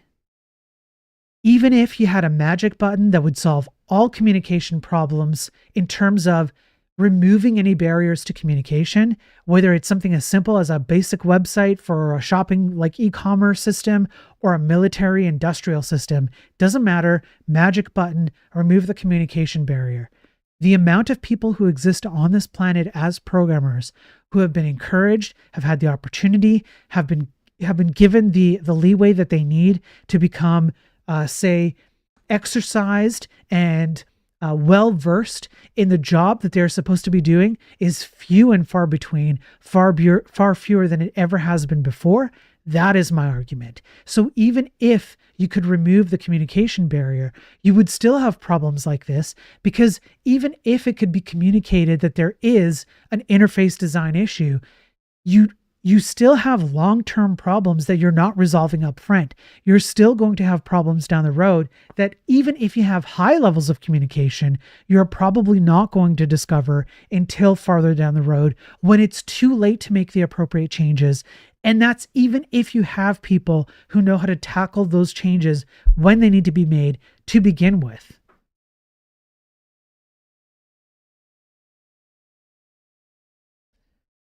Furthermore, many actors had raised concerns that Aegis systems proceeded into production without adequate attention to testing and operator feedback. How many times have you heard that? Outside of military operations. A General Accounting Office investigation reported a long list of testing limitations to the Aegis system at RCA's facility in Morristown, New Jersey, such as the on-land location, lack of actual missile firing capability, and differences between the tested and fielded versions of the system. Now, I'm going to take this argument and I'm also going to extend it. I can hear the rebuttal. Yes, but these are actual missiles you need to fire. These things are expensive. Again, the military should open up the ability for the people who are creating software for these missiles or for these systems to use them in field and receive feedback and make agile testing. This is all great. I agree. Again, I grant you the argument. Here's the problem with today's programming world. 1, the amount of testing that we do today is not the same as the amount of testing that we would be doing if we cared more about the code that we were producing. Why do I say that? Because it is far too common for you to pull in an abstracted layer of something, library, framework, language, in order to solve and thereby rely. It is an implied, non-explicit, implicit reliance that someone has tested the problems that the abstraction claims to solve for you. Therefore, you do not test for those problems. What you test for is everything outside of the imported library, language, framework, or abstraction that you're using, because those are the things you care about. Otherwise, why would you bring an abstraction in the first place?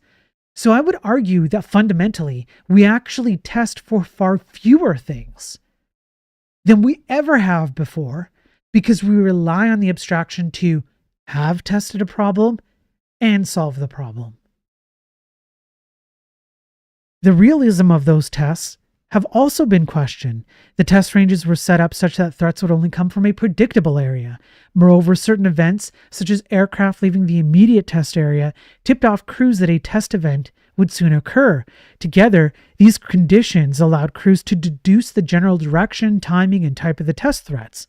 Sources familiar with the classified version of the General Accounting Office report confirm that these so-called C-tests did not approximate a realistic, challenging combat environment.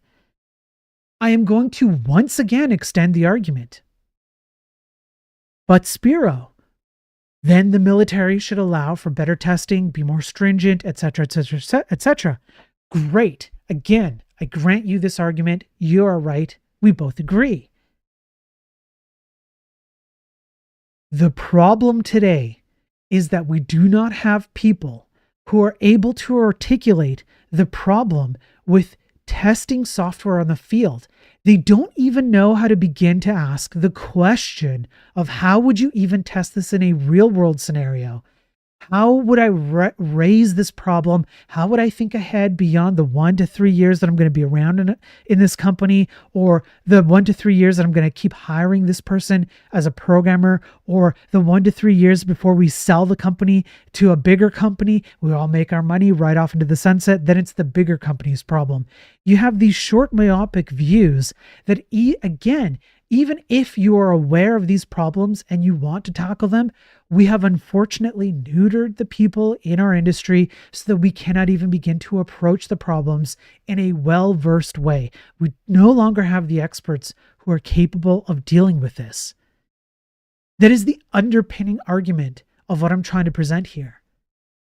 And once more, I want to emphasize that to get from we don't have enough experts to we do have enough experts is actually not that big of a jump. Most juniors are capable of asking the right questions. They just have to know what questions to ask just to begin with. Do they have to have the answers? No, not necessarily. But knowing what questions to ask is like the very first step that you need to be able to get to an answer. And then the hope is that if you have enough juniors who are trained appropriately, then those juniors are surrounded by intermediates and seniors who can tackle problems like what's happening in military operations like this one. And then they can say, hey, that's a good question. Let's solve it. Here's why we need to solve this problem, Mr. General, Admiral, Captain, doesn't matter who. We have to be sure that we're tackling these problems. Here's why. We don't have that right now.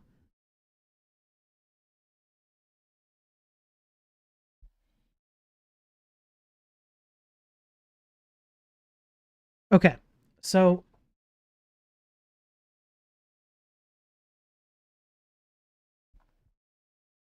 the article goes on to describe some more of the case studies,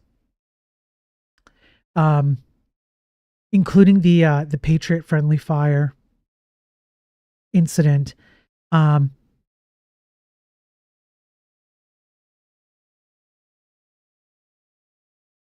Okay, I believe this is one I wanted to bring out. Let me just do a quick.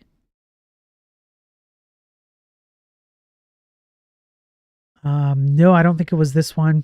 Although it is a good one to read. Essentially what happened was that Raytheon created a piece of software that was intended to identify friendly targets versus foe. And they made some assumptions and decisions during their software creation process and the internal exercises that they had. There, again, did not have enough ability to use real world scenarios to determine whether their system was performing the way it should have been. They met all the requirements they were supposed to meet. Again, this is an extended argument. You can do the exact same thing. You can do the exact same thing with web or software. Hey, we met all the requirements. You told us to do X, Y, Z. We did it. And unfortunately, it failed because in a real world scenario, the software didn't meet the actual standards, what would have been required to help someone who was operating one of these planes to identify the difference between foe or friend. And they unfortunately made an attack that they should not have made. So it's a similar type of thing. The collision of the USS McCain and the Alnick MC. This one is I will read this one. It is kind of an interesting one that has. This is kind of like the last thing that I'm going to read on this article, and then we're going to move to a few other topics that are related. This is more of like the introductory one. So on August 21st, 2017, the U.S. Navy destroyer John S. McCain made a sudden turn to port and unintentionally struck the Alnick MC, a Liberian-registered oil tanker off the coast of Singapore and Malaysia, east of the Strait of Malacca. About an hour earlier, the destroyer's commanding officer, Alfredo J. Sanchez, switched the integrated bridge and navigation system to backup mode, setting off a series of mistakes that caused the hard turn. 10 U.S. Navy sailors died because of the collision, making it the Navy's deadliest accident in 4 decades.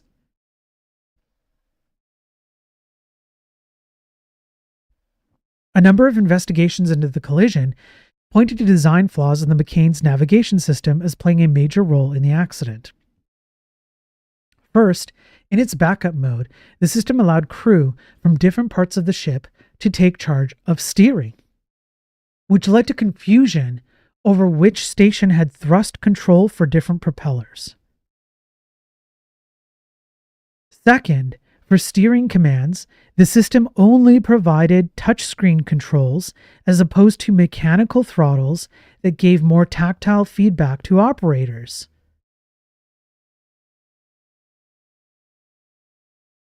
I just want you to soak that in for a second.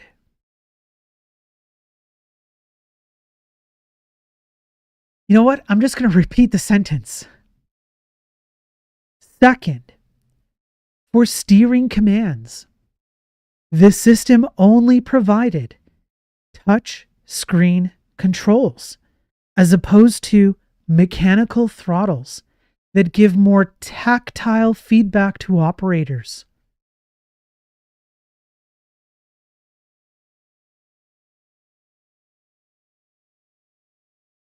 As the National Transportation Safety Board's investigation concludes, the design of the John S. McCain's touchscreen steering and thrust control system increased the likelihood of the operator errors that led to the collision. To be sure, issues with integrated bridge and navigation system development process could have been partially mitigated by improved decision-making on the day of the collision or better training in the months before. Fair argument, I agree. Ultimately, however, these design flaws were rooted in the proclivity of system designers to automate and digitalize navigation functions without sufficient attention to the needs of operators. According to operators interviewed in the Navy's investigation, they regularly disabled the system's touchscreen to avoid accidental rudder changes and ignored fault notifications due to displays that were difficult to interpret.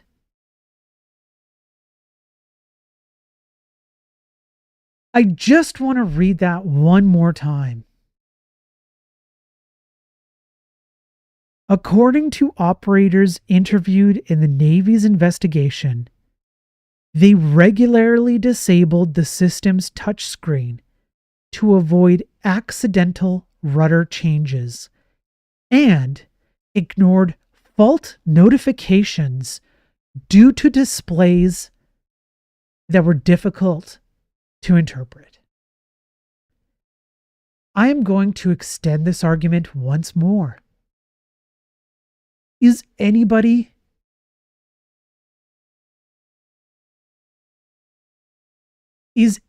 no.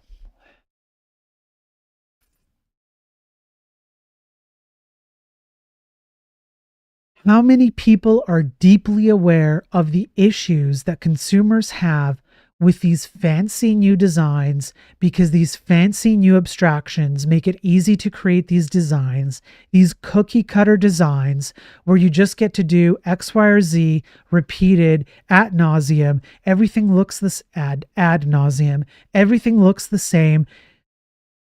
Errors are weird edge case scenarios. The consumer doesn't understand what they're doing, and so they just switch off new features. I've heard this many times. People prefer some of the older websites or some of the older software because the new stuff sucks. They can't read it. They can't interpret it. They don't know how to use it. It's confusing, etc. Oh, but the developers got to feel nice and comfy with their vibes-based programming pushing it out. How many people are deeply aware of consumers' complaints about these new fancy ways to approach these problems, let alone the loss of life consequences of implementing these things because you think it's the new fancy way to tackle these architectural software-based problems in military operations? You cannot sit there anymore. I have presented the evidence time and time again. This is not the first time. These things have real world consequences. People lose their lives because of your vibes-based programming. If you don't agree, you're a piece of shit. You can't deny these claims anymore. And if you continue to deny them, fine. But pretty soon, these things are going to snowball to the point where everybody's going to see it for what it is. And again, to go back to what I said at the beginning, I think that time is coming far sooner than all of you think. And you're going to be up. You're going to be put up to have to defend the actions you took for your feelings and your preferences and your subjectivity and your business value and your ship it and your AI slop and all of these things. You're going to have to answer for that.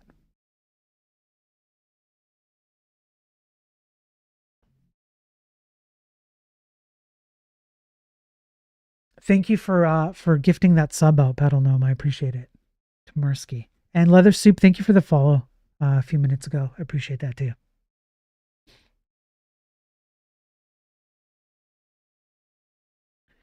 So I think Battle actually brings up a good point here. These innovations aren't for the end user. They are for the appraisal and accolades from their engineer peers.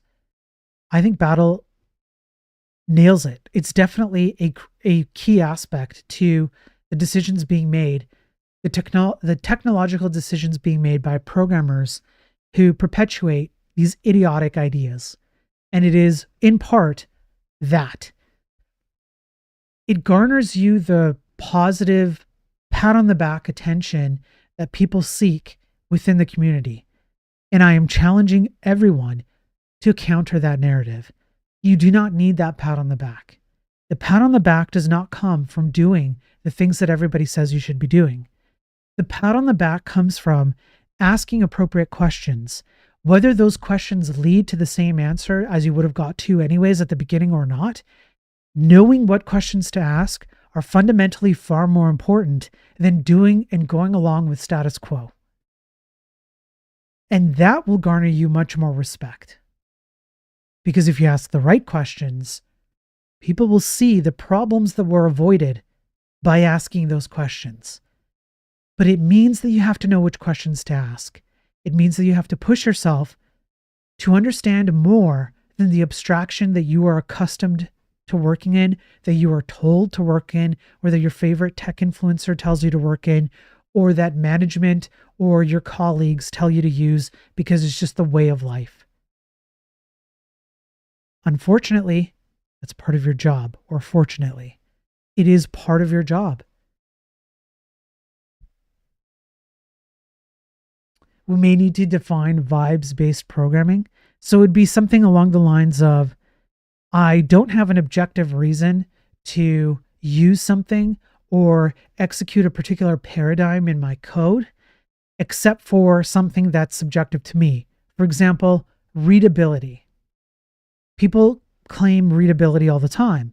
So they might say something like, I find TypeScript to be more readable because I understand the types that I'm intended to use versus vanilla JavaScript, where the types can kind of be wishy-washy, or I can make my own interpretation of these input parameters for a function need to be an integer versus a string. It's kind of up to my interpretation based on how I read the function.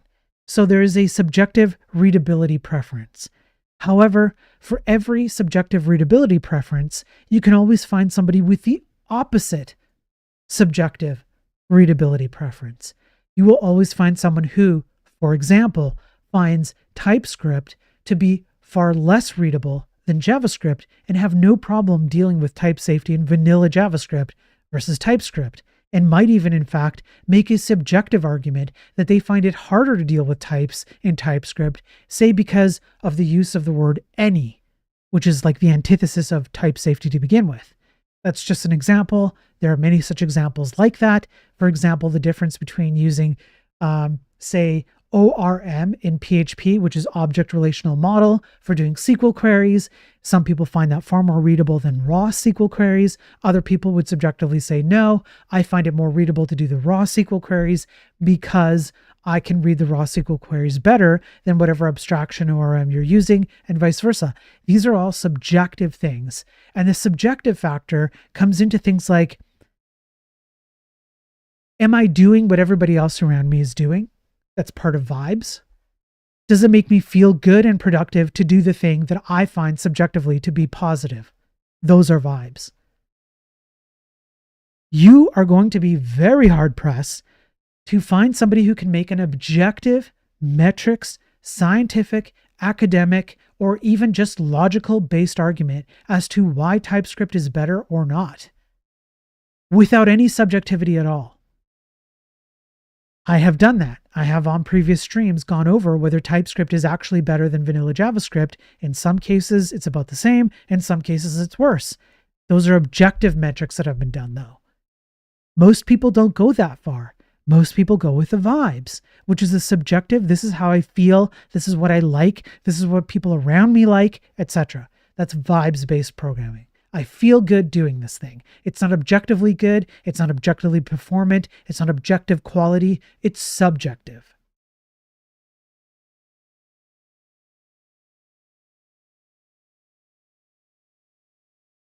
Okay.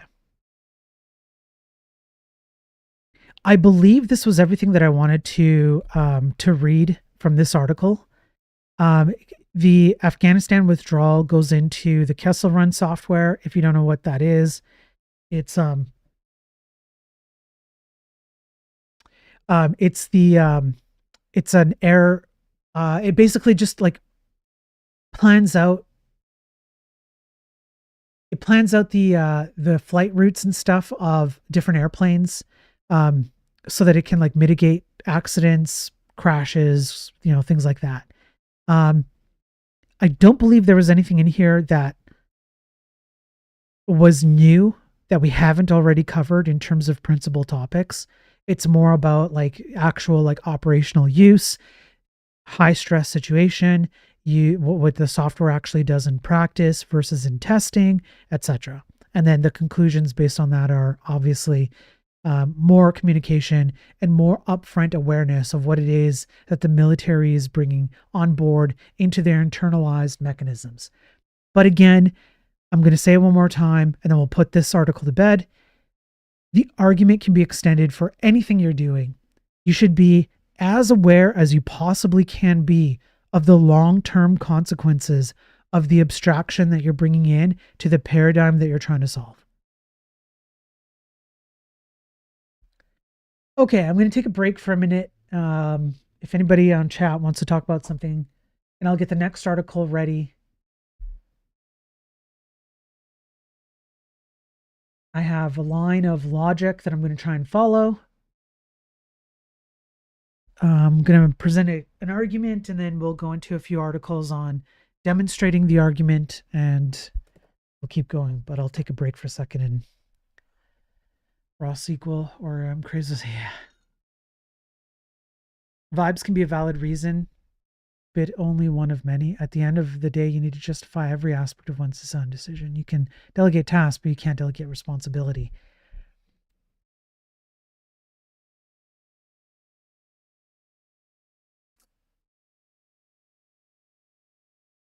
Yeah, battle. I would agree. Yeah. Yeah, it's your job, right? That's your responsibility. It's an ought claim. You are being paid to be aware of, just even being aware of the questions you should ask is an important fundamental aspect of your job. And again, I'm making the argument that juniors are not exempt from this. Just because you're a junior doesn't mean that you can't ask a good question. Everybody started somewhere, including starting off as a junior, which means that they had to ask questions that got them to a seniority level that made them capable of understanding, like, here's a framework I should build, or here's something I should use, or here's something I should do, or maybe I should be wondering about this thing or that thing. Somebody who's just starting out as a programmer, if they take their responsibility seriously, They can ask good questions. You don't have to be genius, right? Extreme streaming session today. Yeah, Pierre. You were a noisy junior? That's good. Got me good at playing politics. I mean, so I don't actually think you have to play politics, right? Like, I'm not arguing the case for like you should be playing politics, although politics sometimes do get involved. And I can see why.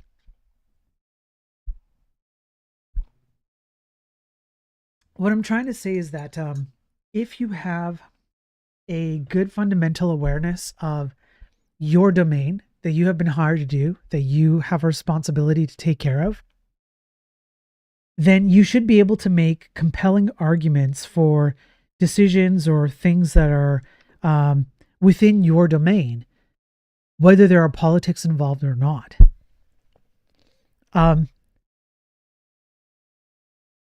Nothing's ever perfect, right? Somebody's going to make a political decision in the company or wherever it is, and there's always going to be a case where they just choose to ignore what you're saying or what a group of people are saying.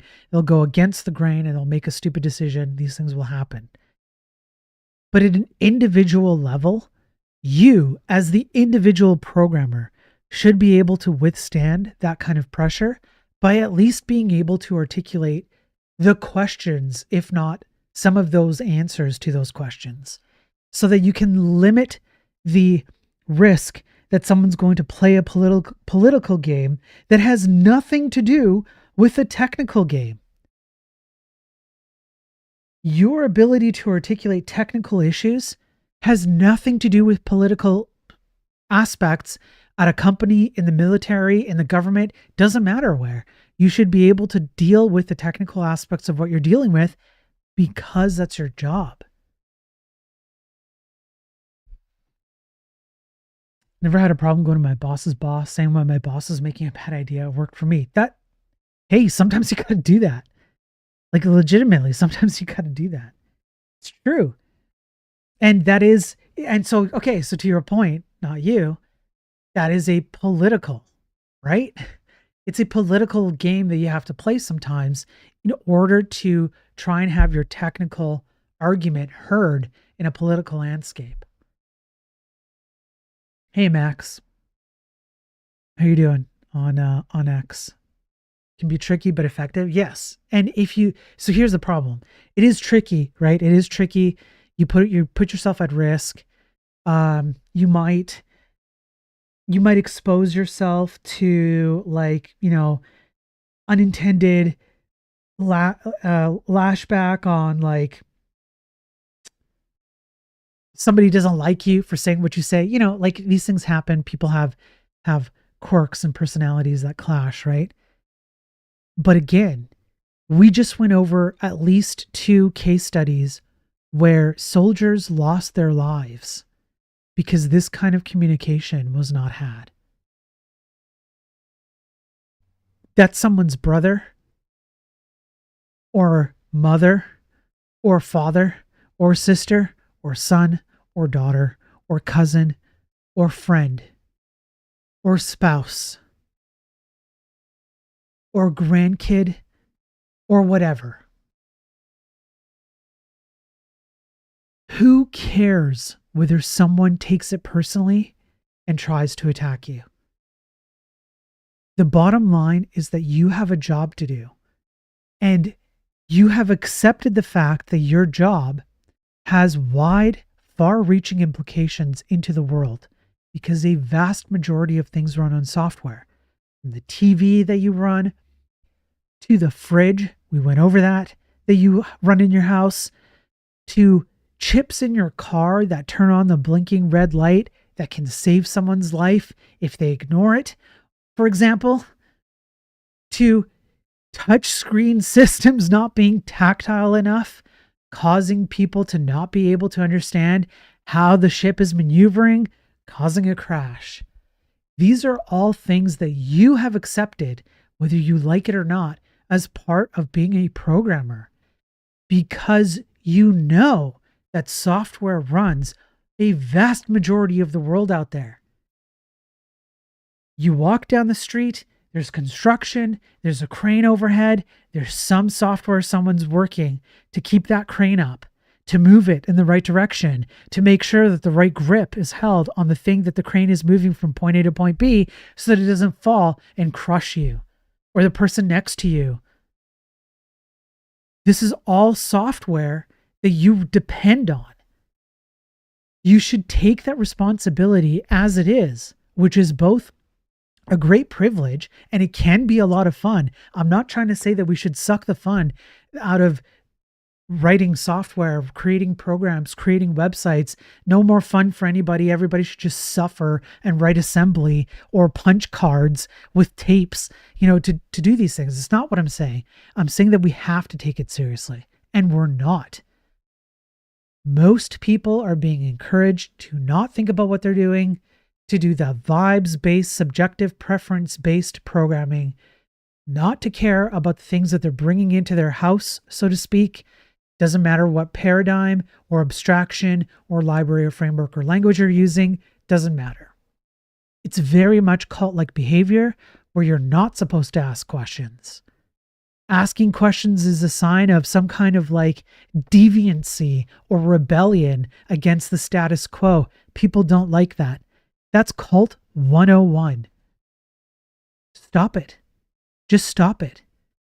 You are not required to operate by these rules. You're not required to listen to the implied messaging that you're too stupid to do otherwise. You're not required to follow along with your favorite entertainment tech streamer who focuses more on entertainment and on shilling their product than teaching you how you as an individual can be more responsible and still have everything you want, like having fun and building cool things and having them perform it and make money off on top of it. You don't have to do these things. You can still have your cake and eat it too. Well, right now we're not having any cake at all.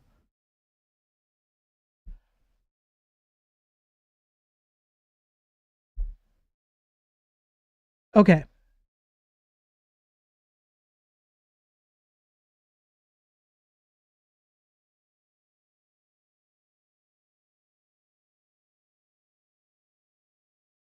Now, I've talked at length about, here, let me just switch over.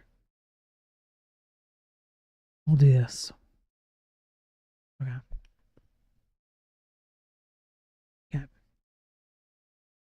On previous live streams, I've talked at length about specific technologies. So for example, I've talked about React, I've talked about Rust, I've talked about similar libraries to React, including things like Angular, Svelte, Vue, pretty much anything has been put into my purview of criticism as to whether or not these things have become detrimental or positive or neutral in the programming space, in our ability to be programmers, in our ability to cultivate good programmers.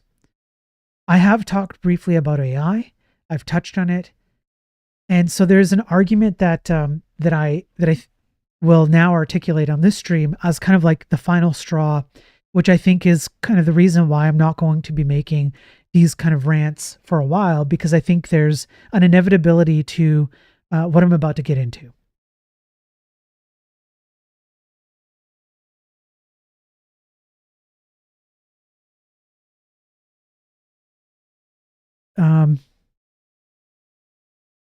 If you agree with me, even a little bit, that programmers should be encouraged to understand their domain. If you agree with me even a little bit, that programmers ought to have more understanding of their domain. They should. It is an imperative duty for them to do so as part of their job and the moniker of wearing the programmer hat. You should know more about what you're doing than we currently do generally right now. If you can agree even a little bit. Then the question would become, how do you get people there? How do you get people to the point where they understand more than they currently do? This is for juniors, intermediates, and seniors. There is a logical necessity. You have to follow like a series of steps, right? Just like we would do in programming, where in order to get from people don't know a lot about their domains or enough about their domains. And so we build crappy software and crappy websites, and things are bloated and slow. And we rely on hardware to mask all these things and non-performance and, like all of these problems that I think a lot of us would agree exist right now in the industry. So in order to get from there to these problems are at least far less. We've mitigated these problems far less. Then you have to have people who know that the problems exist, who know how to ask the right questions, as we just went over, and who have some idea how to answer the questions of how do we get from things are really crappy to things can be a lot better.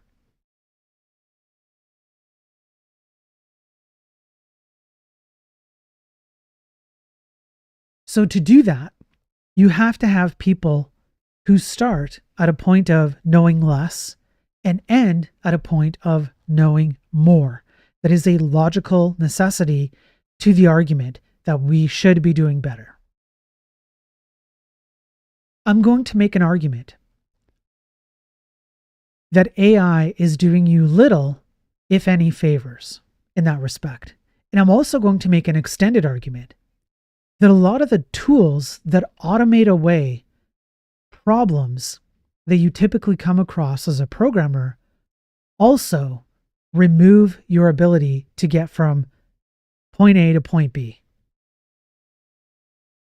So for example, I'm going to attack autocomplete. I'm going to attack IDEs. I'm going to attack especially a lot of AI. And I think it all boils down to AI because that's where everything's heading. It's heading into AI-generated programs, AI-generated code, AI-assisted coding, etc. And I'm going to present scientific, objective, statistical data to show that when it comes to you as a programmer, maybe not to you as like somebody who doesn't do something that is dependent on the systems and frameworks that we as programmers are. It could be a completely different job. So maybe you run a gas station, or you are a waiter, waitress, whatever. Maybe AI doesn't have this kind of impact or this kind of meaning to you, but we as programmers, our job is not to make ourselves feel better about the code we use and the code we produce and the code we use to produce code. It has nothing to do with our feelings on that. It has everything to do with our ability to cognitively design systems that have logical flows that meet certain specifications and then execute on a language that is interpreted at the hardware level that imperatively executes those logical processes. None of that has anything to do with your subjective preference of whether you can read it, whether you felt good doing it, or any of those things. So my argument is going to be that AI is actually preventing you from doing your job. Not all industries can make this case, because some industries benefit from having an AI automate away certain aspects of their job. As a matter of fact, some industries benefit from having automated systems that are non-AI that we as programmers have built for them. Part of our job is actually to do that, right? Sometimes we automate something like an e-commerce system with an entire payment flow so that it's seamless and people don't have to think about it. They don't actually have to go to like a machine or go to the bank and hand over the cash with a draft money order to the company that they want to purchase something that's shipping something to their apartment, etc., etc., etc. Of course, there are cases where AI and the systems we create automate problems that benefit a person or a group of people or a specific problem, use case, scenario, etc. However, we as programmers, again, have an ought, a should, a responsibility, a duty as part of our job description to be able to cognitively think between logical steps 1, 2, 3, 4, 5, A, B, C, D, E. Automating those away, I'm going to make the case, makes you a worse programmer.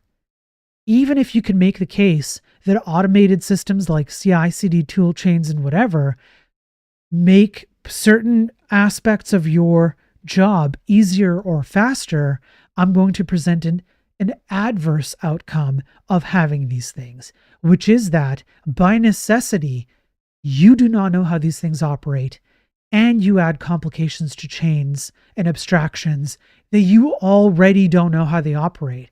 It's just adding bad on top of bad. You have a baseline system that we have already, if you agree with me, then we already agree that we do not have enough expertise in the industry as a whole right now, not in terms of brain power or IQ, just because we don't nurture it, we neuter it instead. We don't have people who understand even the basics, and then we go and we try and solve basics upon basics by adding even more complexity, even more chains in the link that can go bad or fail. And it's just one more thing that people don't know how to use.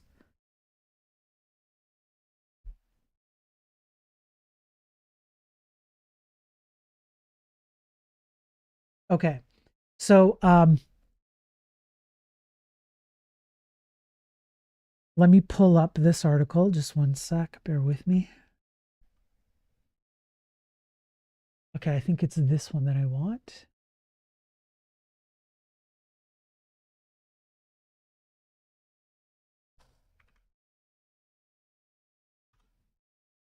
Let me make sure that it pulls up correctly.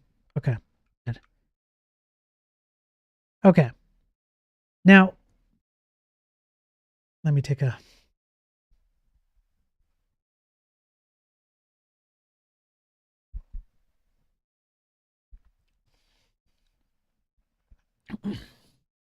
So it's actually a bit difficult to find enough data in terms of academic and scientific papers that go over how automating processes makes you less capable when you have to deal with those processes in your domain, in your field, in your job.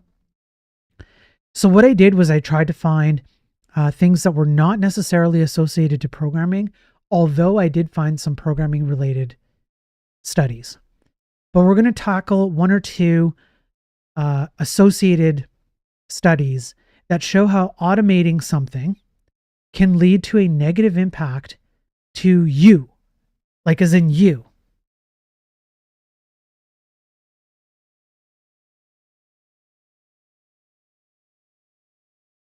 Okay. Habitual use of GPS negatively impacts spatial memory during self-guided navigation. Now, this is something that we all take for granted. We all have GPS on our phones. This was published in 2020. Let's just see what the abstract says. Global positioning system navigation devices and applications have become ubiquitous over the last decade. However, it is unclear whether using GPS affects our own internal navigation system or spatial memory, which critically relies on the hippocampus. We assess the lifetime GPS experience of 50 regular drivers, as well as various facets of spatial memory, including spatial memory strategy use, cognitive mapping, and landmark encoding using virtual navigation tasks. We first present cross-sectional results that show that people with greater lifetime GPS experience have worse spatial memory during self-guided navigation, i.e., when they are required to navigate without GPS. In a follow-up session, 13 participants were retested 3 years after initial testing. Although the longitudinal sample was small, we observed an important effect of GPS use over time, whereby greater GPS use since initial testing was associated with a steeper decline in hippocampal dependent spatial memory. Importantly, we found that those who used GPS more did not do so because they felt they had a poor sense of direction, suggesting that extensive GPS use led to a decline in spatial memory rather than the other way around. These findings are significant in the context of society's increasing reliance on GPS. So, what happens if GPS went down tomorrow? I'm going to extend this argument. What happens if AI went down tomorrow? What happens if we discover that the use of AI is using up too many natural resources and we have to curb its usage? You no longer have access to it. What happens if entire AI operations are attacked by NPM left pad vulnerability exposure and the entire AI system goes down tomorrow? What happens when you don't have the tools that you need to accomplish the code that you need to execute and it all happens tomorrow? Where are you going to be?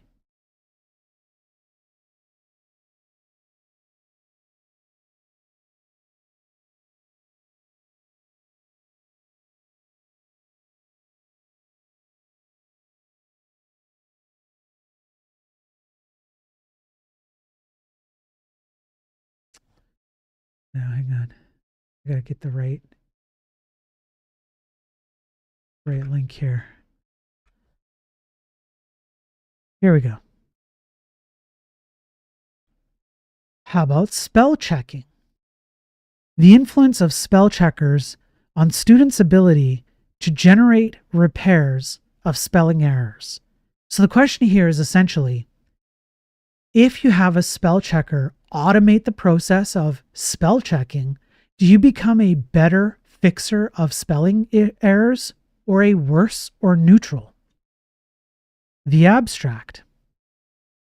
Recent studies show that spell checkers help reduce student surface errors in writing by flagging spelling errors and giving correct spelling suggestions. The study investigates if the error correction provided by the spell checker tool in word processors are internalized by students.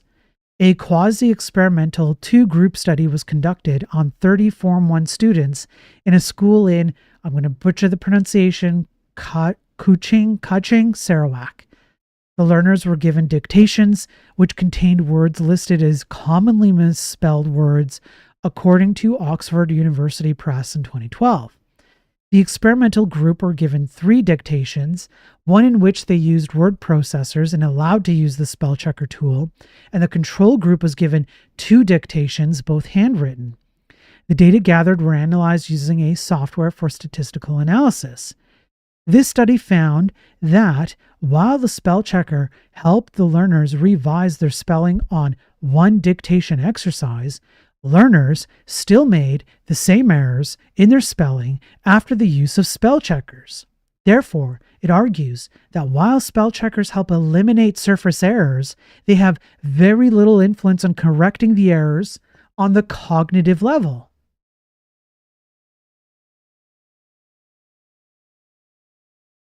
The programming space is obviously not excluded from having automation take away from your ability to cognitively tackle technical problems, which, by the way, is your job. Can you see a problem where when it's your job to think of cognitively designed solutions to technical problems, but your decision to solve those problems necessarily takes away your cognitive ability to come up with those solutions to begin with because you just rely on an abstraction or AI or whatever it is you're reliant on? Can you see a problem where you cannot sufficiently do your job? Oh, Spiro, you're overreacting. You're overreacting. I'm not done.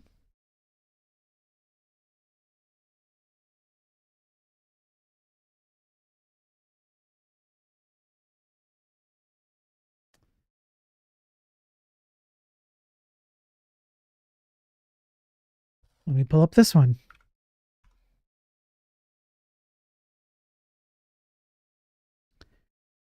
Evaluation of manual skill degradation due to automation in apparel manufacturing.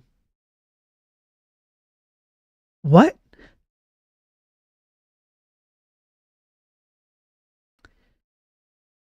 Manual skill degradation is a common problem that production managers face in assembly lines due to frequent changes in batch styles. Since the advancement in automated machinery, reliance on manual machines has been reduced. However, due to the high cost of fully automated machinery, it is still not available on a large scale in apparel manufacturing setups, as most of the setups are in developing countries. Few related studies regarding the effects of automation on manual skills have been conducted in aviation and other emerging technological fields. Little focus was given on the effects of automation in apparel manufacturing. This exploratory study examines automation-induced performance degradation in the apparel production line. 67 sewing machine operators were initially trained on manual sewing machines to learn a complex production operation. Then, participants were divided randomly into 3 groups to experience a varied amount of automation exposure. The manual machine group kept working on the manual machines after the initial training and skill development. In contrast, the automation group shifted to automated pocket setting machines after skill development. Finally, the refresher training group rotated between manual and automated machines after the skill development. The skill retrieval assessment was carried out after 6 weeks in the production line. The result of an independent t-test showed no significant differences among performances of the 3 groups after the initial training stage. A significant increase in the average single cycle time and decreased in the right first time percent was found in the automation group, while the AS or average single cycle time decreased and the right first time percent increased among the manual machine group after the retention interval. So I had to read this a few times in order to get the sense of it, but what they're saying is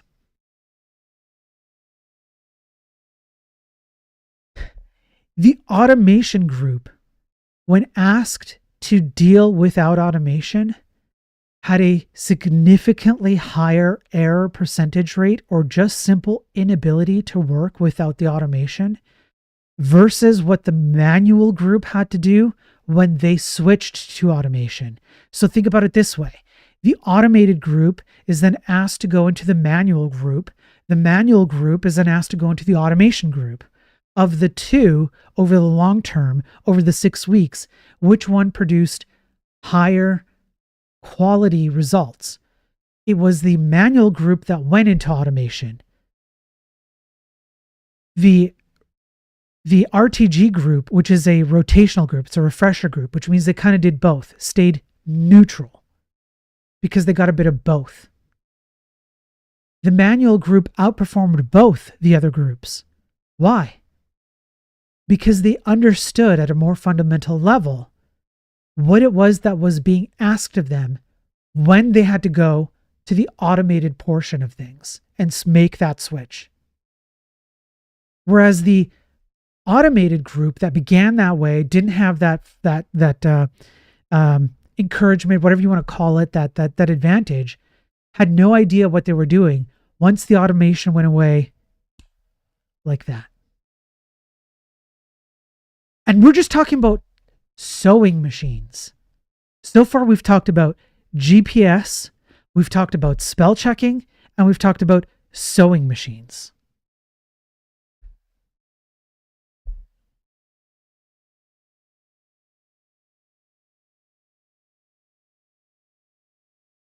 So now the question becomes, just a sec, let me find the right one.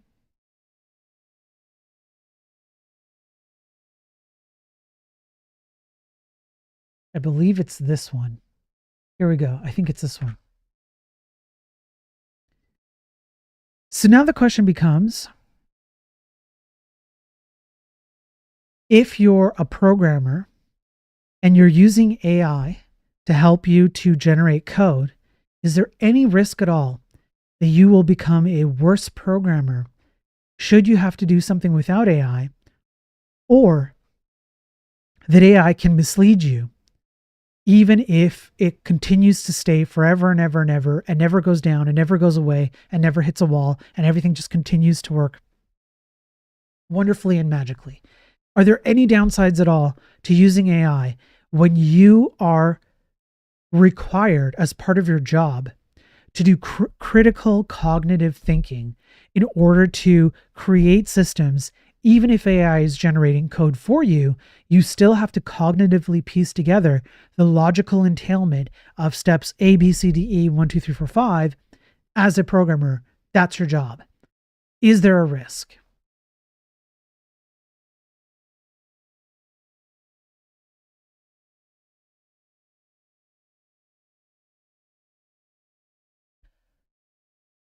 This is from Microsoft, Cambridge, UK.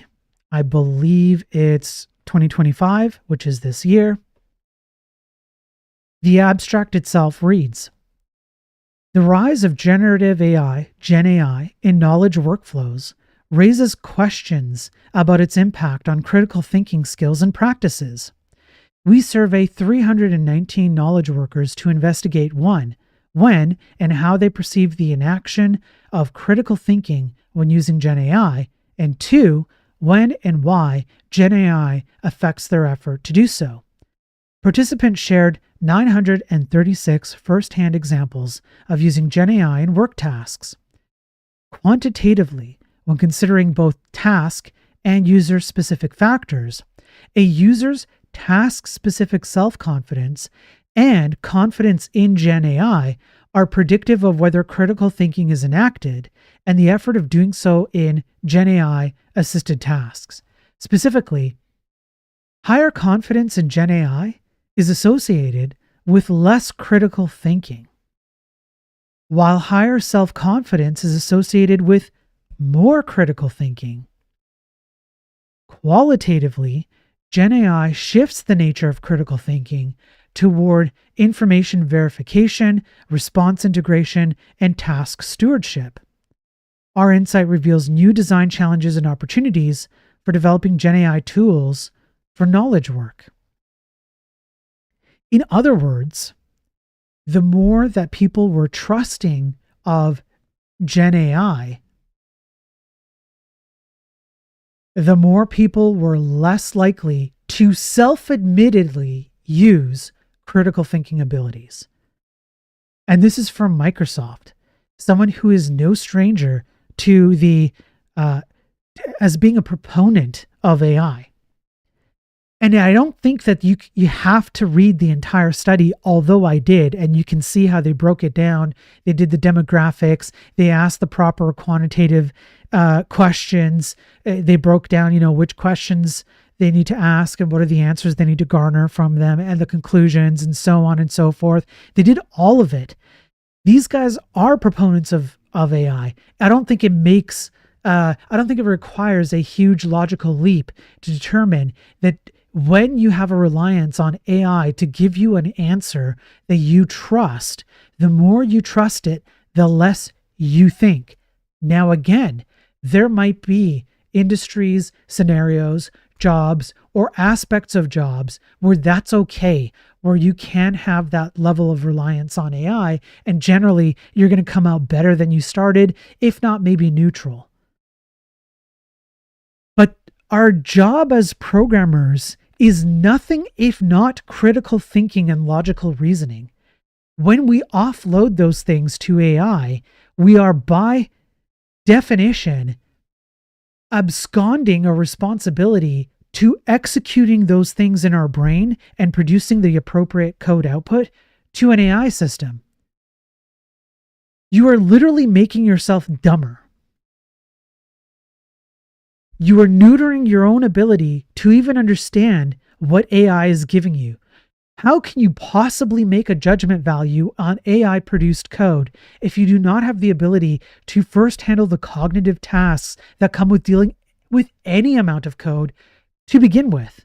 And even if you do, if your reliance is already dependent on a crutch, on an abstraction like a library, framework, or language in order to accomplish or complete certain things that you don't want to look into and you just want an easy button and it's all subjective and vibes based and it makes you feel good and you don't know how to talk about these things, you still cannot make a judgment value on what generative AI gives you.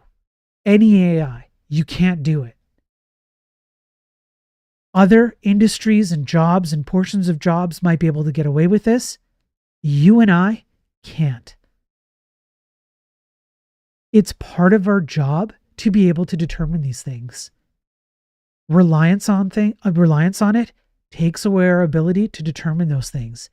It's a negative chicken and egg situation where the feedback cycle is only negative. I'm not done.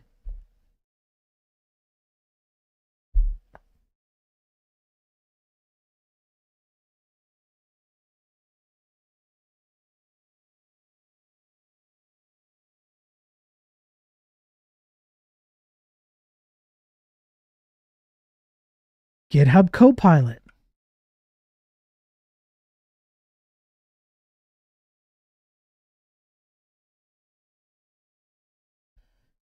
This one isn't exactly, upon first read, it does not seem like it's a slam dunk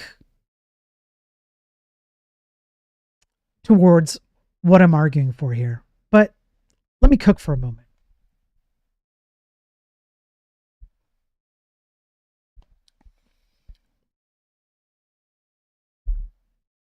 So, exploring the problems. Their causes and solutions of AI pair programming, a study on GitHub and Stack Overflow. Hang on, let me see if I can go back down to, I think it's 3.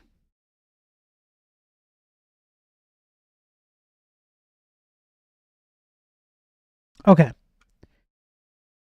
So there's here we go, this. So essentially what they did was they asked programmers who use GitHub Copilot what their biggest gripes are about using GitHub Copilot. Let me see if I can zoom in on this.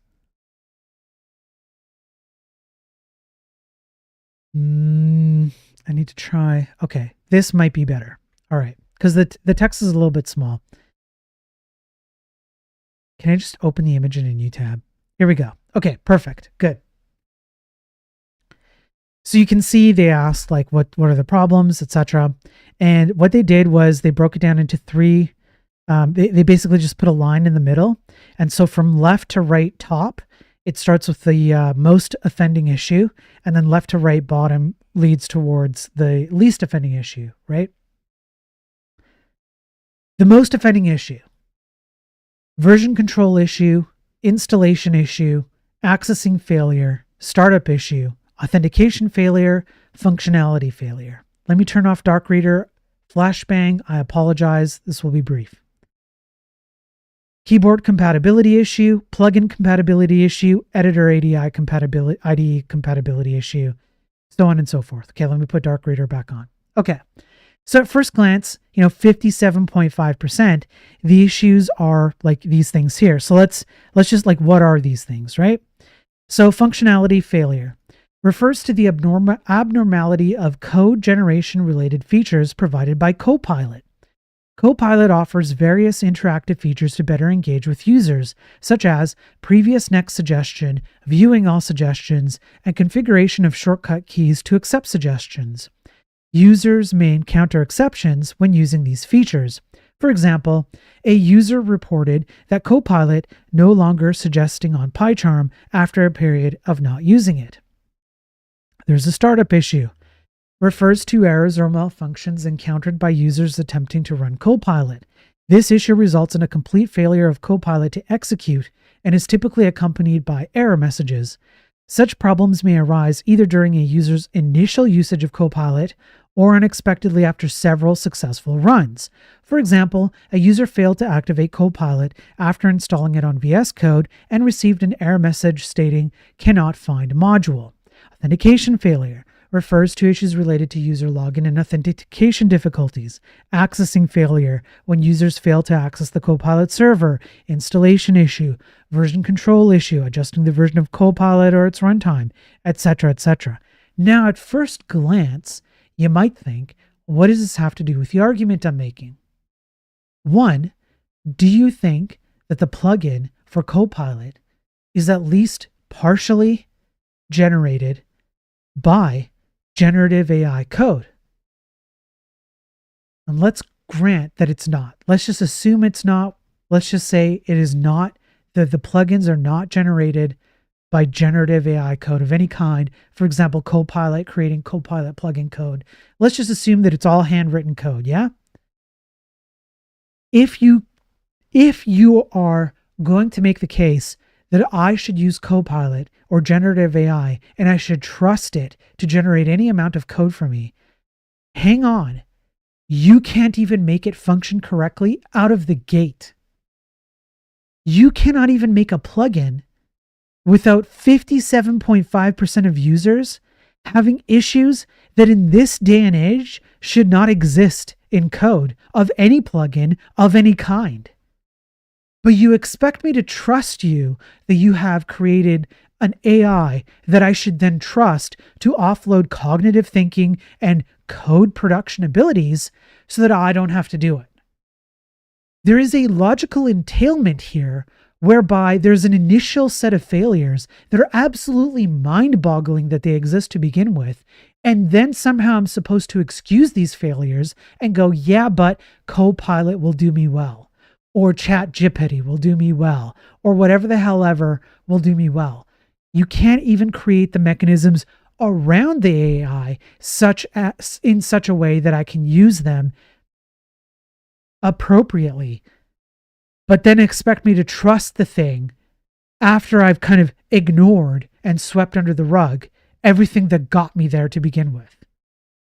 There's a logical fallacy here, which is kind of like a man behind the curtain, don't look back here, it's okay, just focus on the magic you're about to see before your eyes.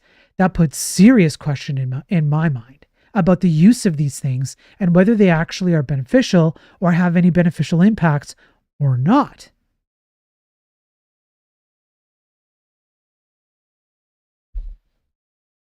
I'm not done.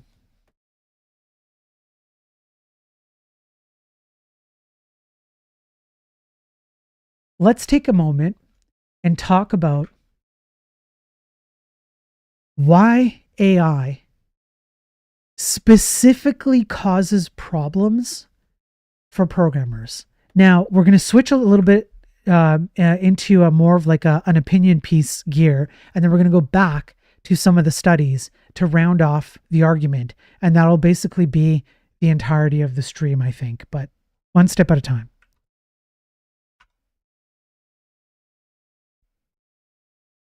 So let's just briefly cover this because there are some aspects that are brought out in this article that you cannot bring out through sheer scientific measurement alone. So the title of the article, No, Your Gen AI Model Isn't Going to Replace Me, hopefully, by Mario here. I'm going to zoom in. Let me just think this will be a lot better. In the last 3 weeks, I fixed a couple of performance issues that potentially saved the company a few $100,000. I'm a contractor, so I don't get any bonuses. That pop-up is annoying. How do I find these issues? Call it je ne sais quoi, experience-driven intuition, nerd, sixth sense. I just had this gut feeling that something was wrong with the system. In my 20 plus years of experience, I've seen plenty of applications, and I knew that this system throughput had a bottleneck somewhere. I created a test scenario, a way to measure the throughput over time accurately. started a visual VM instance, and combed dozens of threads, stack traces, memory, and CPU snapshots. I found the issues, wrote fixes, and reran everything. Boom, more than 10x throughput. My boss and colleagues are happy, and productivity has increased. A good job and the satisfaction of a fulfilled duty. Remember, technically, these were not bugs. All the unit and integration tests pass, BDD tests passed, linters passed, static code analysis passed, and several rounds of code reviews passed. The issues were 2 unsuspecting lines of code among thousands with no evident problems. Thanks to God, the issues were found during the development phase and no production system was impacted, unless, of course, you're one of the unfortunate souls who loses their life in military operations because software goes wrong and unfortunately takes your life. My colleagues can run their tests faster, so the development speed went up by a lot. Now, this is something that is critically underlooked. We dog food our own tools. So simply by nature of making yourself faster to produce code, you would want to have things that are more quality and performant. You don't want to be dog fooding crap and repeating that because you're the one who has to use it. You're the first person who has to use it before any consumer uses it after you. If you want to enable yourself and your team to be faster, then performance, less RAM usage, less hardware usage, less points in the chain that can go wrong, quicker paths from point A to whatever point you're getting to by removing paths entirely, ideally. These are all things that benefit you in the immediate term and have positive financial consequences, positive team consequences, and if you want to go for vibes and subjectivity and I feel good, they also have positive consequences there. Your Devin, Cursor, DeepSeek, ChatGPT, Claude cannot do what I do. Just trust me, bro. If you give me infinite context window and another 500 billion USD to burn on a few nuclear reactors and all the copyrighted material in the world again, we can do it, bro. Just trust me, bro. AGI, bro. ASI, bro.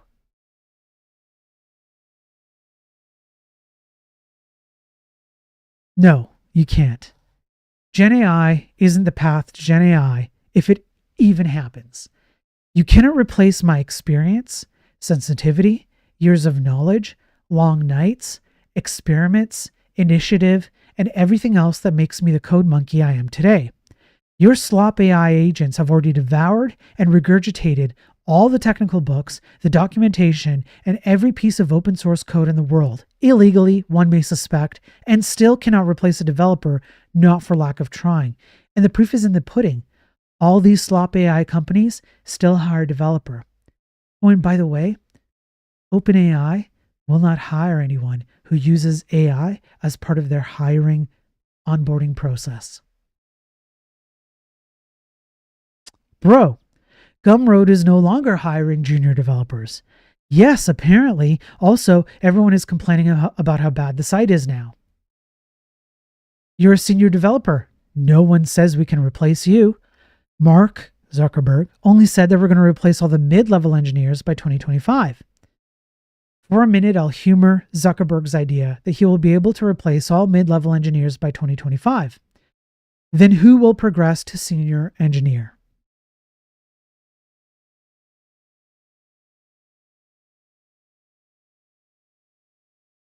Who is going to review that the slop splurge generator didn't hallucinate again and foobar the entire code base and infrastructure? We, the current generation of senior developers, are going to retire in the next 20 years, and we're going to the bank, smiling with all the money we'll make fixing Gen AI slop bugs, and I really hope that your slop code vomiter doesn't cause a tragedy. That is what I think is happening. This is why I read the articles and the scientific studies before this article, and now I'm reading this one in this order, because I think this is exactly what's going to happen. Very soon, in my personal opinion, but I think it's only a matter of time, an AI system is going to produce something, a piece of software, that is going to cause such mayhem that people are going to awaken to the fact that it is not what it is claimed to be. And that will be the coming to Jesus moment. It will be the moment that these things hit the wall. And what's going to become fundamentally important again are people like myself and others like me, and fortunately there are enough of us out there, who are going to say, we've told you all along, we tried to get you to focus on the things that matter as a programmer, which is, for example, your ability to cognitively approach problems from a programmer perspective and to execute the code that's needed to be executed with the ability to judgment value that code without Gen AI, or at the very least, if you're going to use AI to generate code, value judgment that correctly. That's what's going to happen. It's only a matter of time. Who will replace us if you're not hiring developers anymore? And there's the key question. Can you make any amount of guarantee that AI will never fail, it will only get better, and it will never cause any serious issues ever that would require having senior developers in 10, 20 years down the road? Which goes back to the beginning of the stream, whereupon the military complex and the people who are responsible for taking care of your safety face the consequences of software issues 10, 20, 30 years down the road at the cost of human life sometimes. Who's going to be around? Bro, humans make mistakes too. Yes, but humans get tired. Your Gen AI can produce garbage code at a speed and efficiency that no human can compete.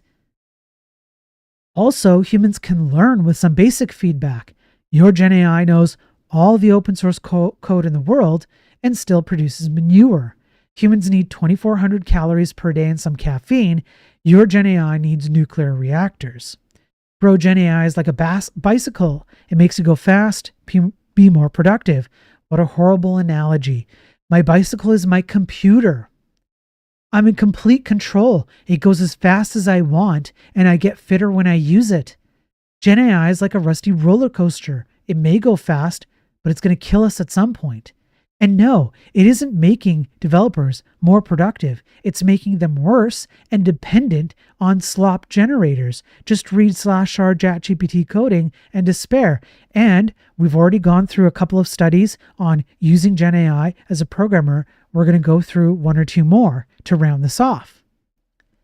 Just don't use it, bro.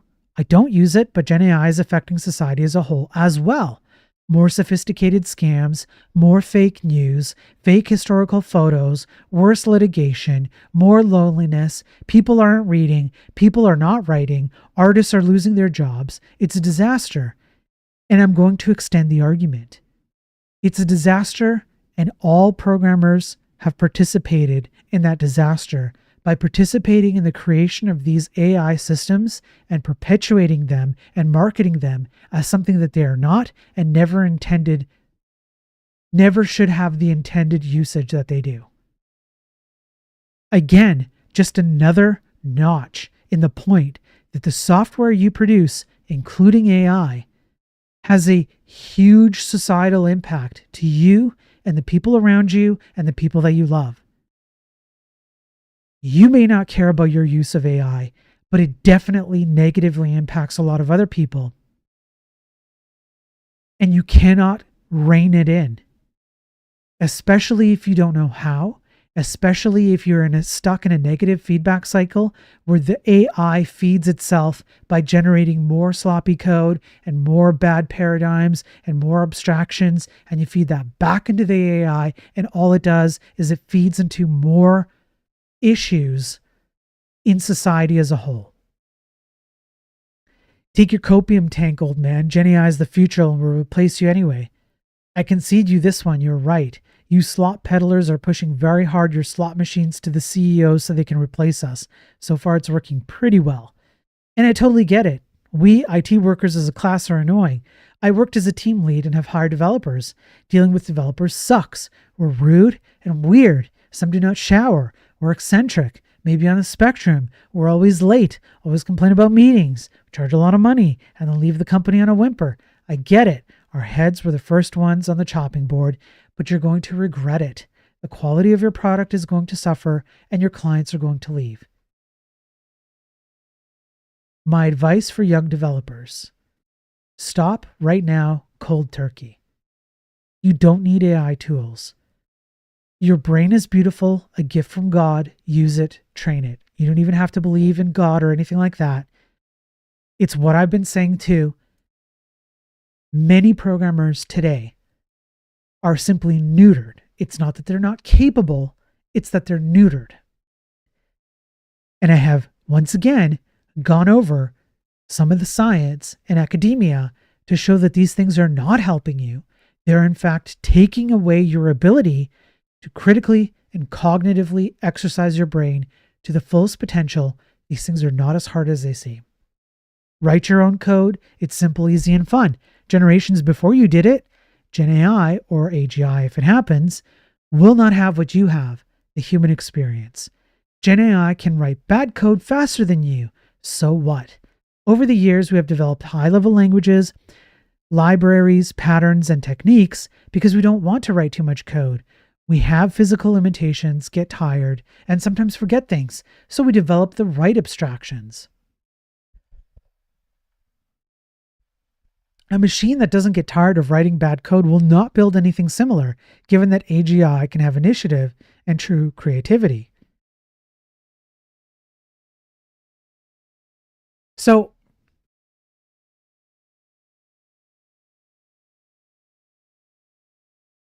the fundamental argument here,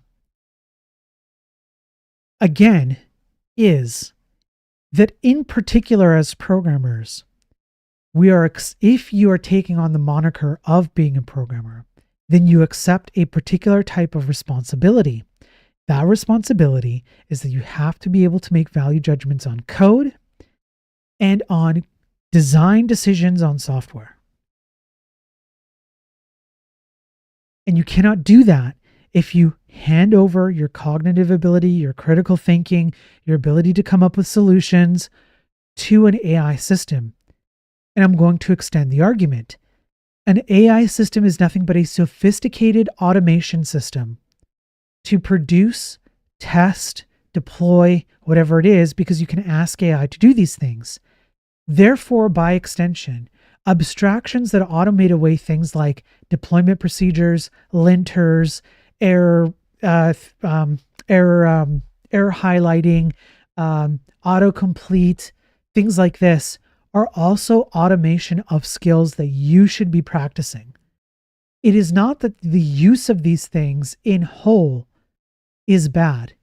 It is the use of them as crutches or easy buttons or escape hatches or ways to negate your responsibility to do the things that you are trusting the automated system to do for you. Your job is not to trust these things. That's actually your job. Your job is to say, where is AI going to lead me wrong? Where are the linters going to lead me wrong?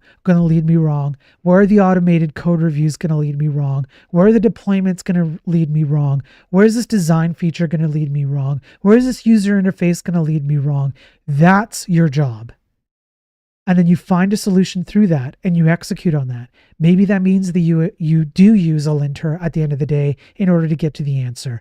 But you can't even begin to have that question or to make that value judgment if you don't use your own brain to start with.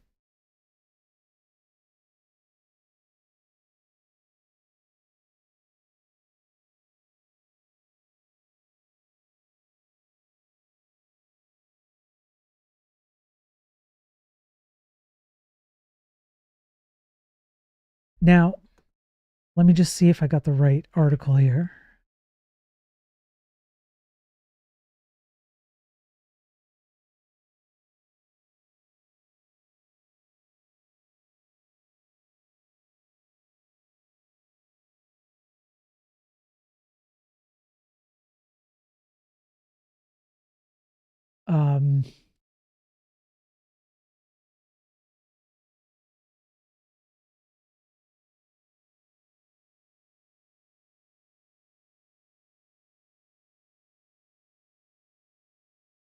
Okay, here's one.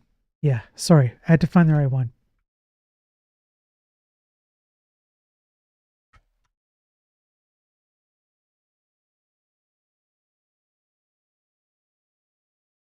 Does code completion help you? And I have a few of these. I might just go through only one. I have two others. But here's a study done when code completion fails, a case study on real world completions. The abstract reads, code completion is commonly used by software developers and is integrated into all major IDEs. Good completion tools can not only save time and effort, but may also help avoid incorrect API usage. Many proposed completion tools have showed promising results on synthetic benchmarks, but these benchmarks make no claims about the realism of the completions they test. This lack of grounding in real-world data can hinder our scientific understanding of developer needs and of the efficacy of completion models. This paper represents a case study on 15,000 code completions that were applied by 66 real developers, which we study in contrast with artificial completions to inform future research and tools in this area. We find that synthetic benchmarks misrepresent many aspects of real-world completions. Tested completion tools were far less accurate on real-world data. Worse, on the few completions that consumed most of the developer's time, prediction accuracy was less than 20%, an effect that is invisible in synthetic benchmarks. Our findings have ramifications for future benchmarks, tool design, and real-world efficacy. Benchmarks must account for completions that developers use most, such as intra-project APIs.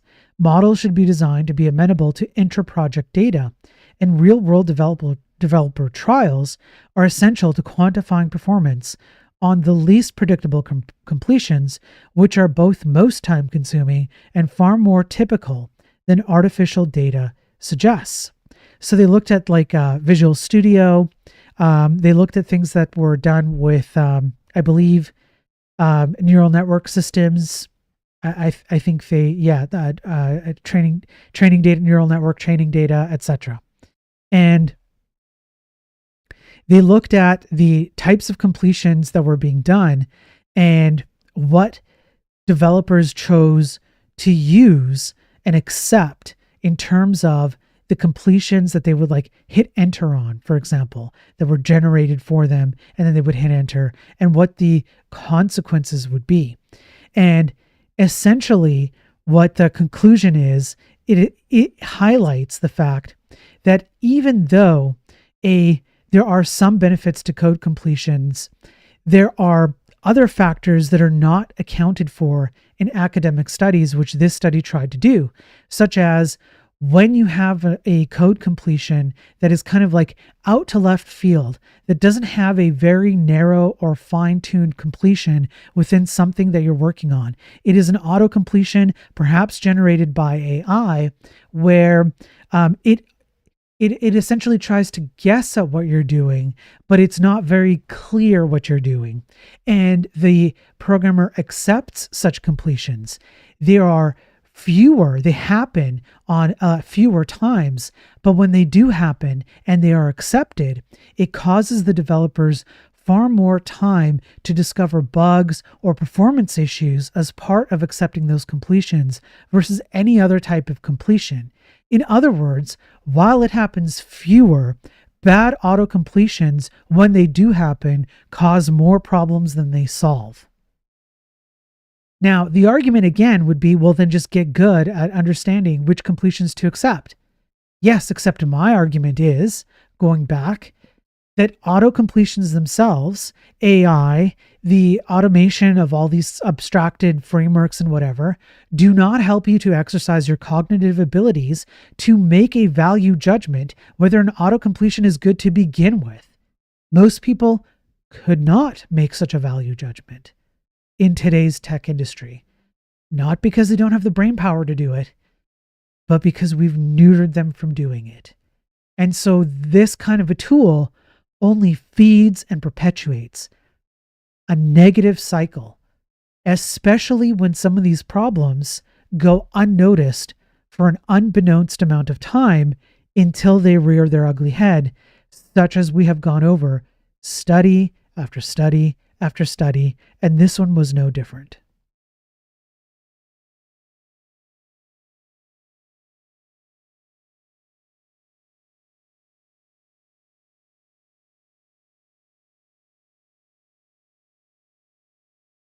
Don't complete it. Preventing unhelpful code completion for productive and sustainable neural code completion systems. Done in 2022. So even this study, even though it's generally positive and provides um, like a positive spin on like here's things you can do to help you prevent from having problems with autocomplete systems, especially with AI, it still brings up some very important points. The abstract. Currently, large pre-trained language models are widely applied in neural code completion systems. Though large code models significantly outperform their smaller counterparts, around 70% of displayed code completions from GitHub Copilot are not accepted by developers. Being reviewed but not accepted, their help to developer productivity is considerably limited and may conversely aggravate the workload of developers, as the code completions are automatically and actively generated in state-of-the-art code completion systems as developers type out once the service is enabled. Even worse, considering the high cost of the large code models, it is a huge waste of computing resources and energy, which severely goes against the sustainable development principle of AI technologies. However, such waste has never been realized, not to mention effectively addressed, in the research community for neural code completion. Hence, preventing such unhelpful code completions from happening in a cost-friendly way is of urgent need.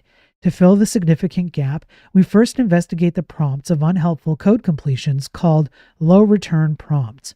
We empirically identify 4 observable patterns in low-return prompts, each lacking necessary information, making it difficult to address through enhancements to the model's accuracy alone.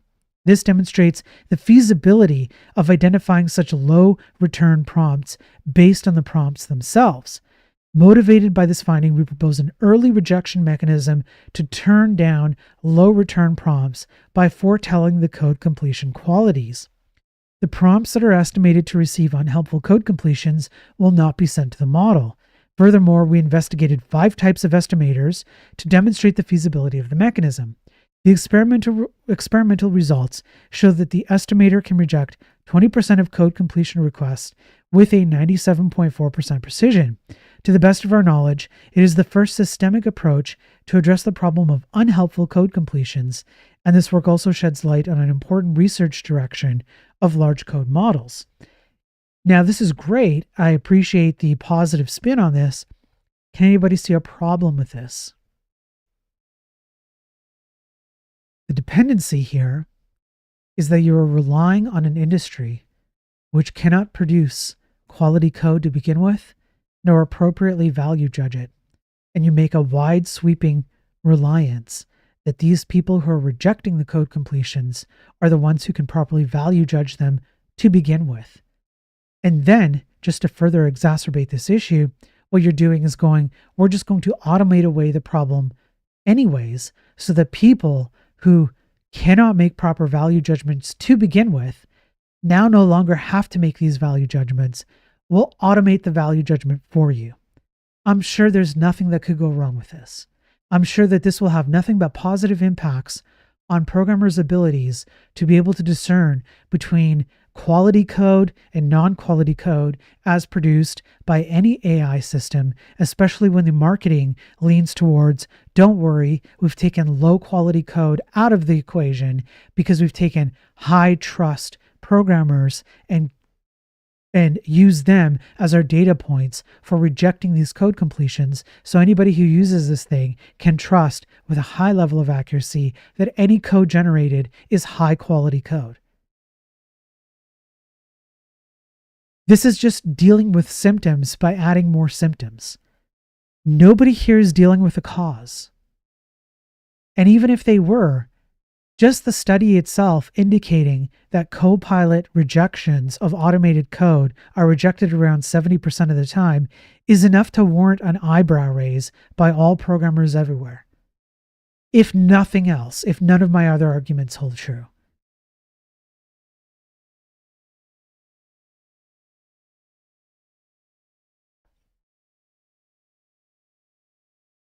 Now let me see, I might have one more to cover.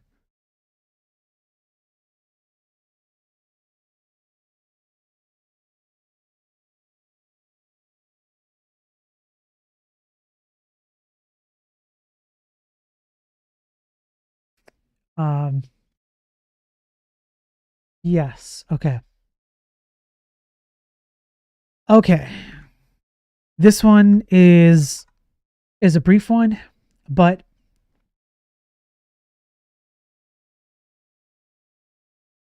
this is one of the bigger studies that I found. It was done in 2021. This will be the last one we go over, and it'll be a very brief review. So it's one of the biggest studies I found that goes over performance issues in open source projects. They went over 570 issues in 13 open source projects using Java, C, C++, and Python. Now, the premise of my argument is that we need to have programmers from junior up who are able to understand what questions to ask and provide good value judgment. And a lot of that comes with experience. And that's experience that you have to do hands-on. You cannot have an AI system give you that experience. You cannot have an autocomplete system give you that experience. You cannot have a linter give you that experience. You cannot have an automated code review system give you that experience. You cannot have automated tests give you that experience. These are things that you have to essentially go through more or less by yourself. There might be some cases where these automated systems do give you some level of proper guardrails and even experience, including like deployment systems to production systems, build tool chains, abstractions of all kinds. They can definitely have their benefits. But using an abstraction is not going to get you the experience you need to provide the right value judgment and be able to ask the right questions, even if you don't necessarily know the answers, especially as a junior. Why is it important? Software performance, I'm reading the abstract here, is a critical quality attribute that determines the success of a software system. However, practitioners lack comprehensive and holistic understanding of how real-life performance issues are caused and resolved in practice from the technical, engineering, and economic perspectives. This paper presents a large-scale empirical study of 570 real-time performance issues from 13 open-source projects from various problem domains and implemented in 3 popular programming languages, Java, C, C++, and Python. From the technical perspective, we summarize 8 general types of performance issues with corresponding root causes and resolutions that apply for all 3 languages. We also identify available tools for detecting and resolving different types of issues from the literature. In addition, we found that 27% of the 570 issues are resolved by design-level optimization, coordinated revision of a group of related source files, and their design structure. We reveal 4 typical design-level optimization patterns, including classic design patterns, change propagation, optimization clone, and parallel optimization that practitioners should be aware of in resolving performance issues. From the engineering perspective, this study analyzes how test code changes in performance optimization. We found that only 15% of the 570 performance issues involve revision of test code. In most cases, the revised test cases focus on the functional logic of the performance optimization rather than directly evaluate the performance improvement. This finding points to the potential lack of engineering standard or formally verifying performance optimization in regression testing. Finally, on the economic perspective, we analyze the return on investment of performance optimization. We found that design-level optimization usually requires more investment, but not always yields to higher performance improvement. However, developers tend to use design-level optimization when they concern about other quality attributes such as maintainability and readability. The main crux of the abstract here is that most issues are resolved by design-level optimization. That means that generally speaking, 27% of issues based on this study, at least, so even if we cut it down to say like somewhere between 10 and 15% as a general rule, have to do with your cognitive ability to break a problem down and at the design level, not necessarily the code level, understand why an issue might be an issue. Then deal with that at the code level. So you have to make a design level value judgment to begin approaching some of these performance problems. This is why your cognitive ability, your job as a programmer, to think about these problems and not abstract them away, especially at a cognitive level, but sometimes also at the coding level, are really critical to your job as a programmer. Because you don't even know how to approach some problems if you cannot look at them with particular aspects in mind. What does the code have to do with this? What does the design have to do with this? What does my testing have to do with this? These are all fundamental things that a lot of programmers do not know right now, and they offload that to automation systems to deal with that for them, or a library to deal with that for them. This is a problem, and that problem has manifested itself into the way that the industry is today and the way that the market is today.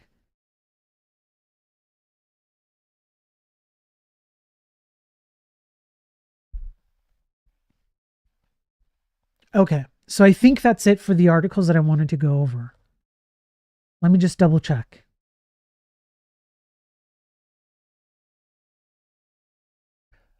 Let's see. Read that one. Okay.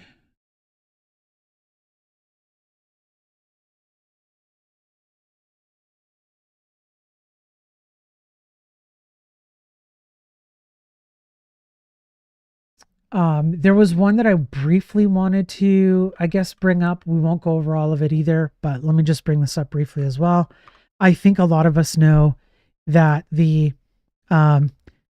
code generated by AI is not the greatest most of the time. Okay, and I'm being charitable to it. It's absolute dog crap. However, this particular study, done in 2024, talks about the security issues of code generated by AI models. That's something that can be sinister and easily overlooked. You do not know some of the security issues of code generated by AI. And if we take all the other factors that we went over on this stream into account, how programmers are neutered, not encouraged to think, programmers are told to take the easy button, programmers are told to depend on abstractions and not use their own ability, and just to make that worse, they're told to rely on automation and other tools like AI to assist them in thinking, which is far from the truth. Then they generate code with AI, and then you have security issues.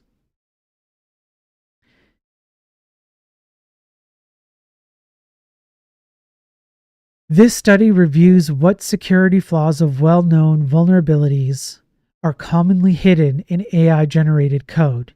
It also reviews works that discuss how vulnerabilities in AI-generated code can be exploited to compromise security, and lists the attempts to improve the security of such AI-generated code. Now, in the results, I think it's either the results or the conclusion. That's the raw data set.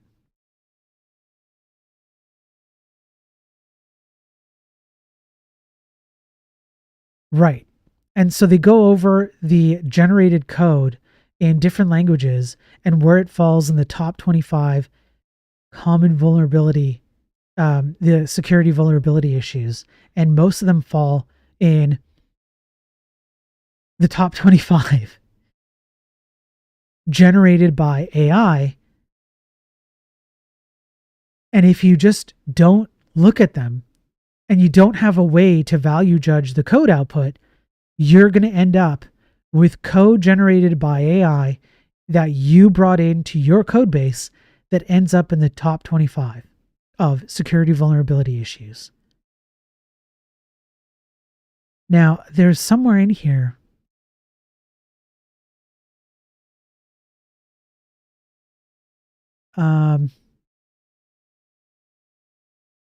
Yes, okay. By systematically reviewing the state of the art, we aimed to provide insight into the question: how does the code generation from AI models impact the cybersecurity of the software process? We can confirm that there is enough evidence for us to say, unsurprisingly, that code generated by AI is not necessarily secure, and it also contains security flaws. But as often happens with AI, the real matter is not if AI is infallible, but whether it performs better than humans doing the same task. Unfortunately, the conclusions we gathered from the literature diverge in suggesting whether AI-generated security artifacts should be cautiously approached, for instance, because of some particular severity or because they are tricky to spot. Indeed, some work reports of them as naive and easily detectable, but the result cannot be generalized. Overall, there is no clear favor for one hypothesis over the other because of incomparable differences between the paper's experimental setups, data sets, programming languages, flaws, and experimental methodology. Generally speaking, and regardless of the code production activity, whether for code generation from scratch, generating code repair, or even suggesting code, our analysis reveals that well-documented vulnerabilities have been found in AI-suggested code, and this happened a non-negligible amount of times. And among the many specific vulnerabilities, such as CWE MITRE Top 25, have received special attention in the current research and for a reason. For instance, CWE 787 and 089 received particular attention from articles as they are part of the top 3 of MITRE CWE. So the top 3 security vulnerability issues have been discovered in AI-generated code. Furthermore, the CWE security scores of generated code suggested by AI models would vary, with some CWEs being more prevalent than others. Other works report on having found naive bugs, easy to fix, while others discover malware code hidden between the benign lines, and other more reported an unjustified trust by human on the quality of the AI-generated code, an issue that raises concerns of a more socio-technical nature.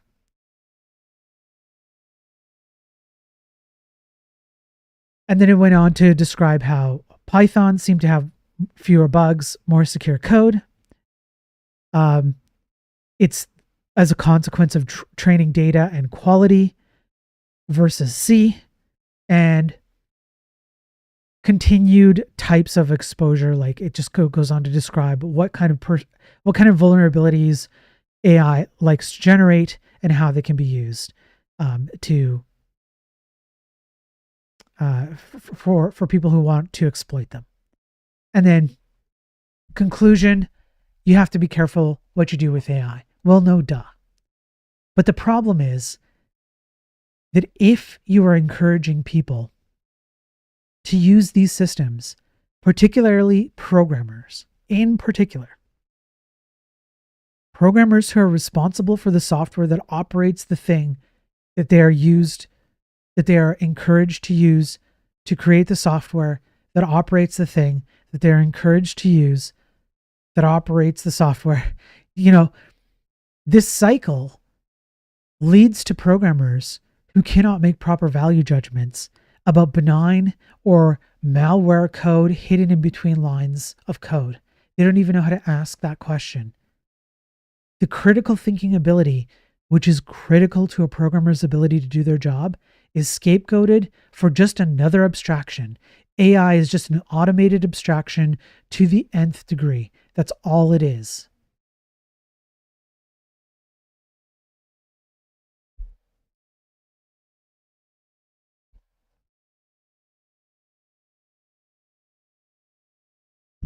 Okay, just a sec. I'll just...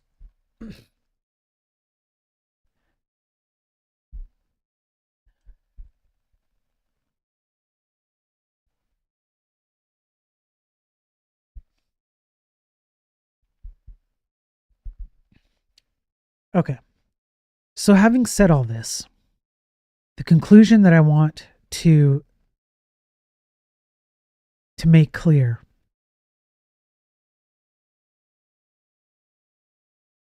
is that we're in a bad spot of our own making, and we have all the tools available for us to get out. And I just don't see most people waking up to the issues that are facing the tech industry. Programmers who can't get jobs because of weird or stupid practices that have nothing to do with the tech industry or people's ability to do the job. Companies leaning way too much on AI, hoping that it's going to scapegoat them out of other responsibilities that they should have been tackling with programmers to begin with. Programmers themselves who rely on automated abstractions, including AI, but not exclusive, to tackle things that they are too lazy or doesn't make them feel good. And so they hope that these things will just deal with the mundane issues so they can have a nice, comfy job. Look, most people have jobs that most people have jobs that are not as cushy and comfortable as what you and I have. And they would give anything to have a job like you and me. And yet, programmers take their jobs for granted, especially the ones that push this slop and these paradigms and these ridiculously idiotic ideas. And they're proponents of these things. They're proponents of stupid hiring practices, short-term gain, so that you can walk off into the sunset with all your money or jump to the next company as quickly as possible to gain that pay bump increase and not care about what you're doing. It doesn't matter what the societal impacts of your code is. There are none. Don't worry about it, bro. Use this abstraction, bro. All of these people, in my opinion, have it way too comfortable. Most jobs are not this comfortable. Most jobs require a certain level of uncomfortability, some more than others, but they are jobs. And people have to do them nonetheless, whether there is an AI to scapegoat a problem away or not. It is no different here. And the only thing that we're doing is causing ourselves short-term, widespread pain. That day is coming. Not enough developers, not enough programmers see it that way. The programmers who should be seeing it that way are instead the ones doing the influencing and the shilling of their products, and the business value bros and the ship it bros and the I don't care about your performance bros and things like this. These people don't care. And they are the ones who should care.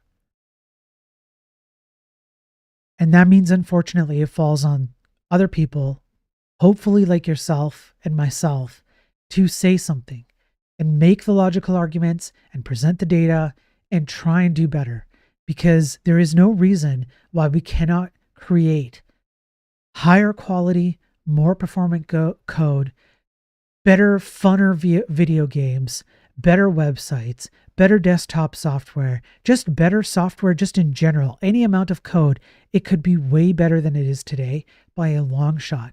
And we could all make a lot more money along the way. A lot more of us would have jobs, proper jobs, where we're actually utilizing the skills and strengths that we have as programmers, where those kinds of skills are being encouraged and are being sort of the doors are being left open for people to level up, so to speak, and get better instead of what we have today. It's extremely dystopian. And if you think, one more time, if you think that your code has no consequences to people around you, then you have your head in the sand. You need to get your head out of it.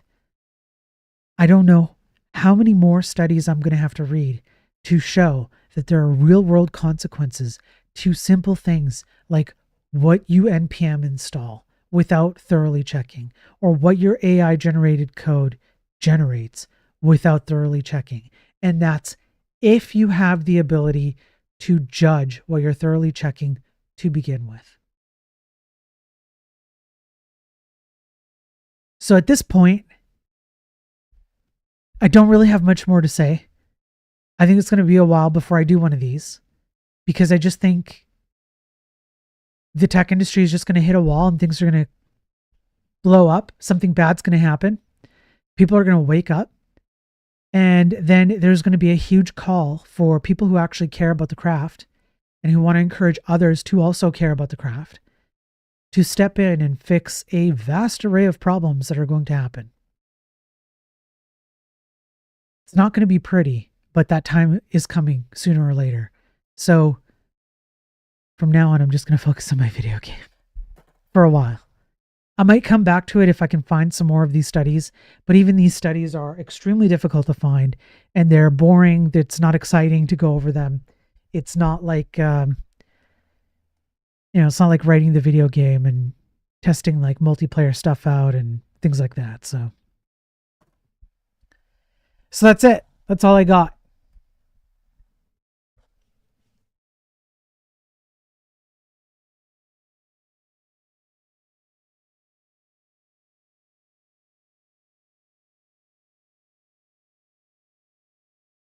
Okay.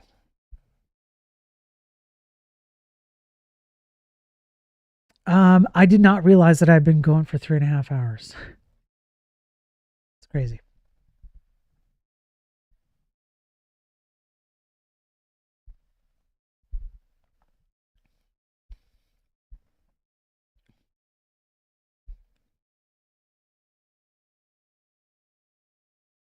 Here, let me put up chat for a minute.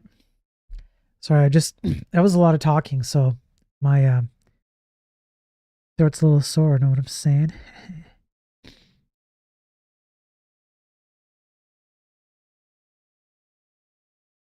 Here, let me put up chat.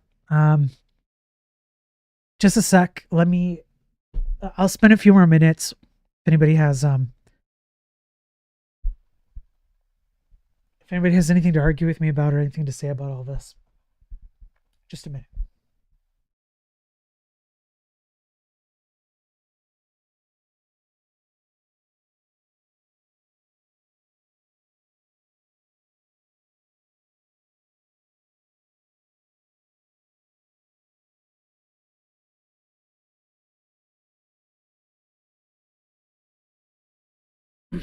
Okay. Yeah, reading error messages. Yeah, to completely read them. Yes. And frameworks are tools of Satan. That's right. Me still using plain Vim. Yeah. So they added an AI layer to check if code should be sent to another AI layer. Yep. That's right. Like, I just want you to think about the logical version of this, right? Like the logic behind it.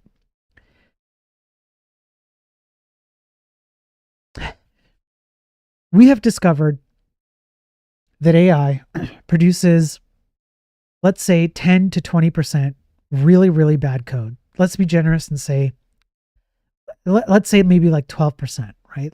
I think it was more like 20, but 17 or something. But let's cut it down. Let's be generous. So like 10 to 12% of AI generated code is like really, really bad, extremely problematic, lives at risk, problematic. So in order to resolve this problem, let's let another AI system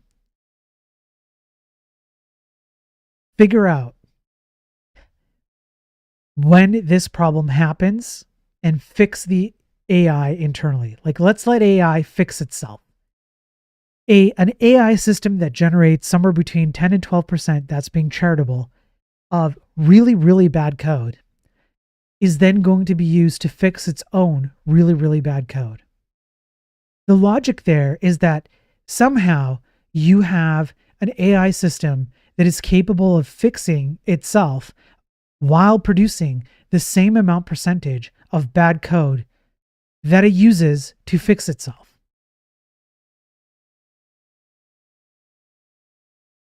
I just don't see how that's a logical thing that you can say is a good thing. I don't see how you can make that logic work. That seems like the most illogical thing to do. Charitable for sure. Yeah, it's not higher. I think it is. I think it's more like 17%. And that's like the worst. Like it's really, really bad code.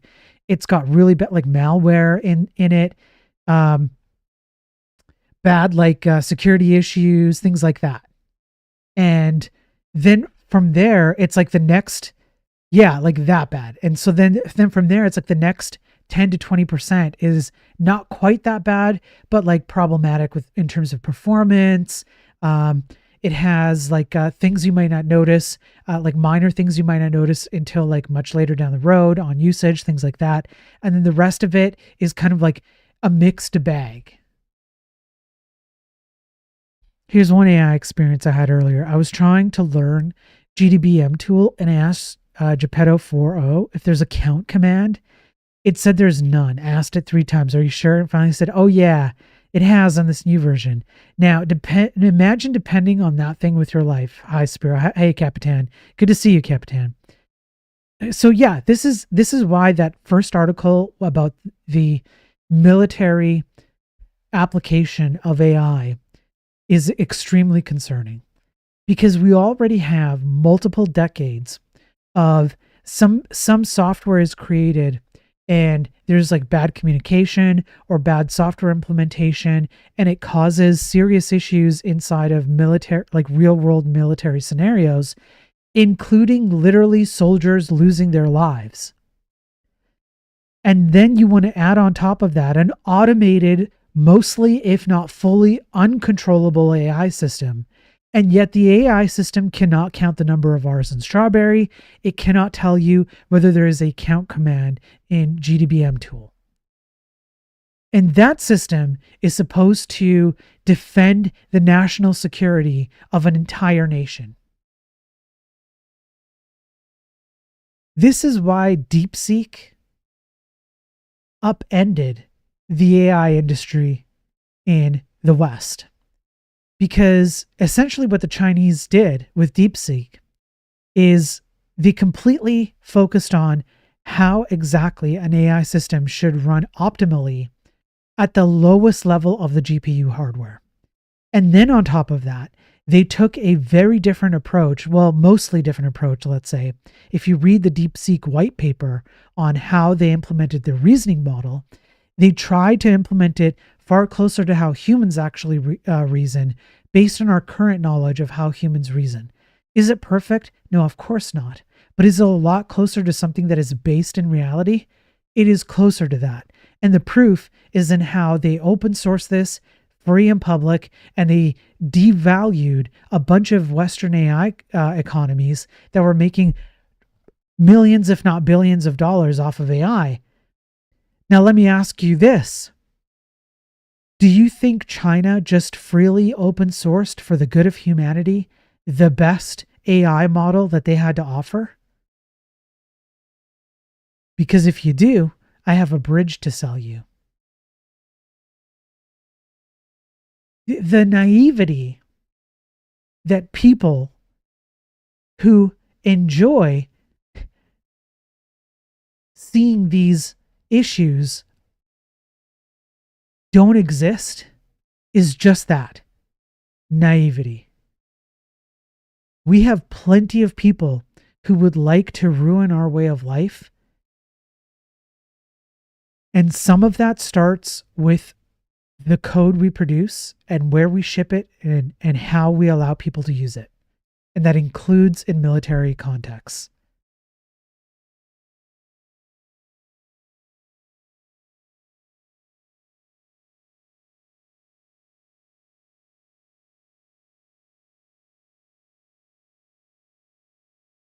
Okay.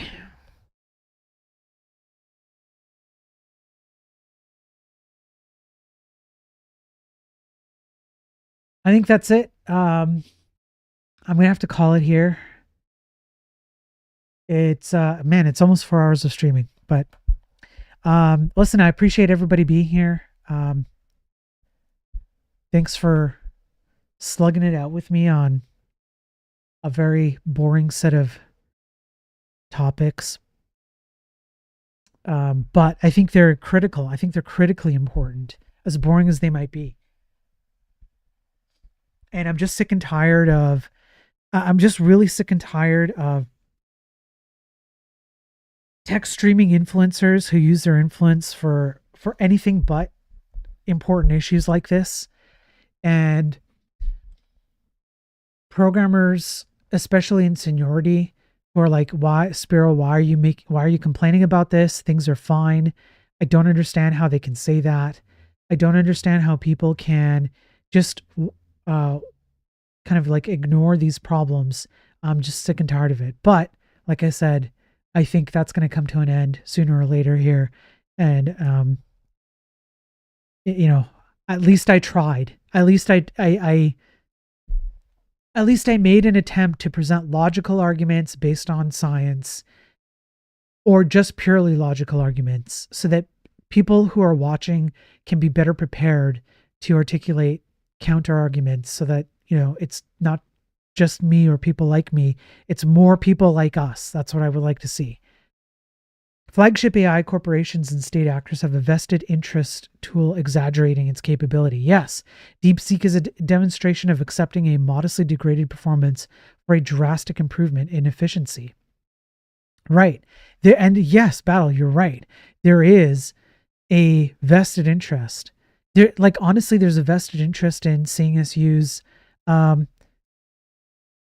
well, all kinds of abstractions that we in the West go by vibes when we use them.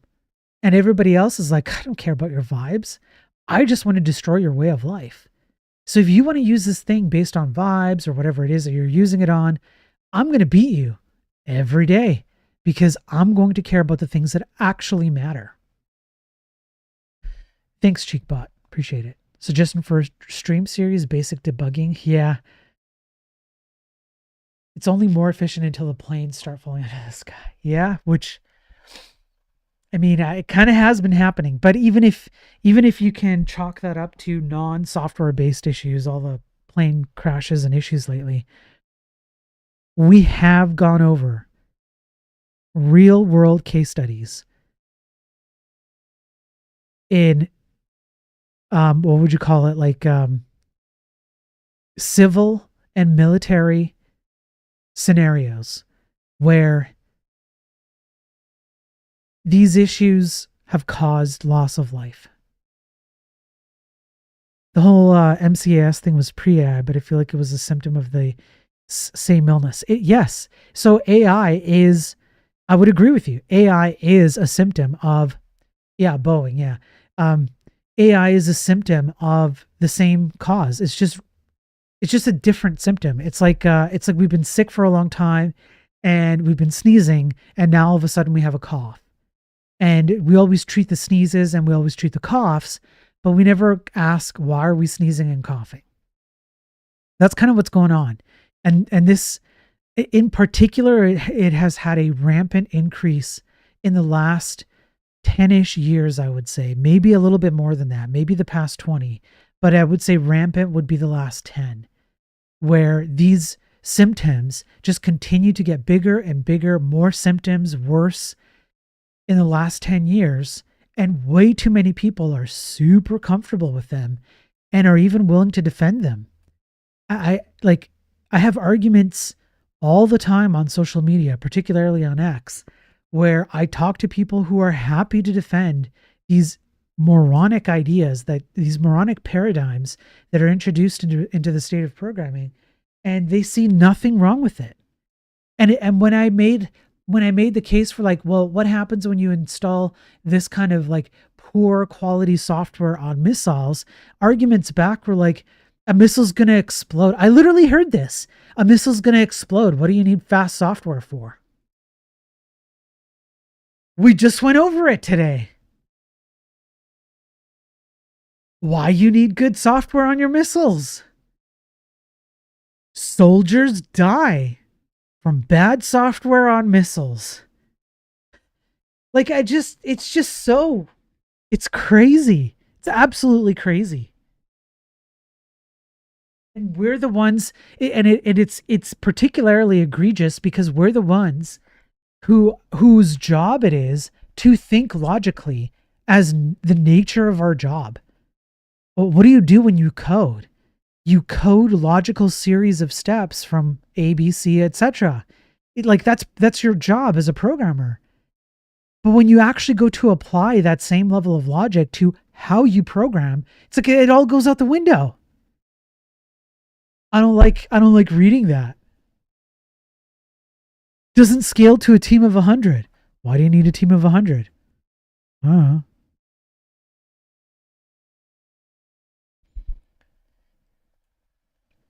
Anyway.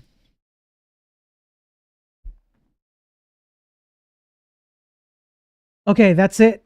I'm going to call it here. I'm going to call it a stream here. I will be back again soon. I want to keep working on the game. I have some updates on the game. I'll give you a little sneak peek right now, all right?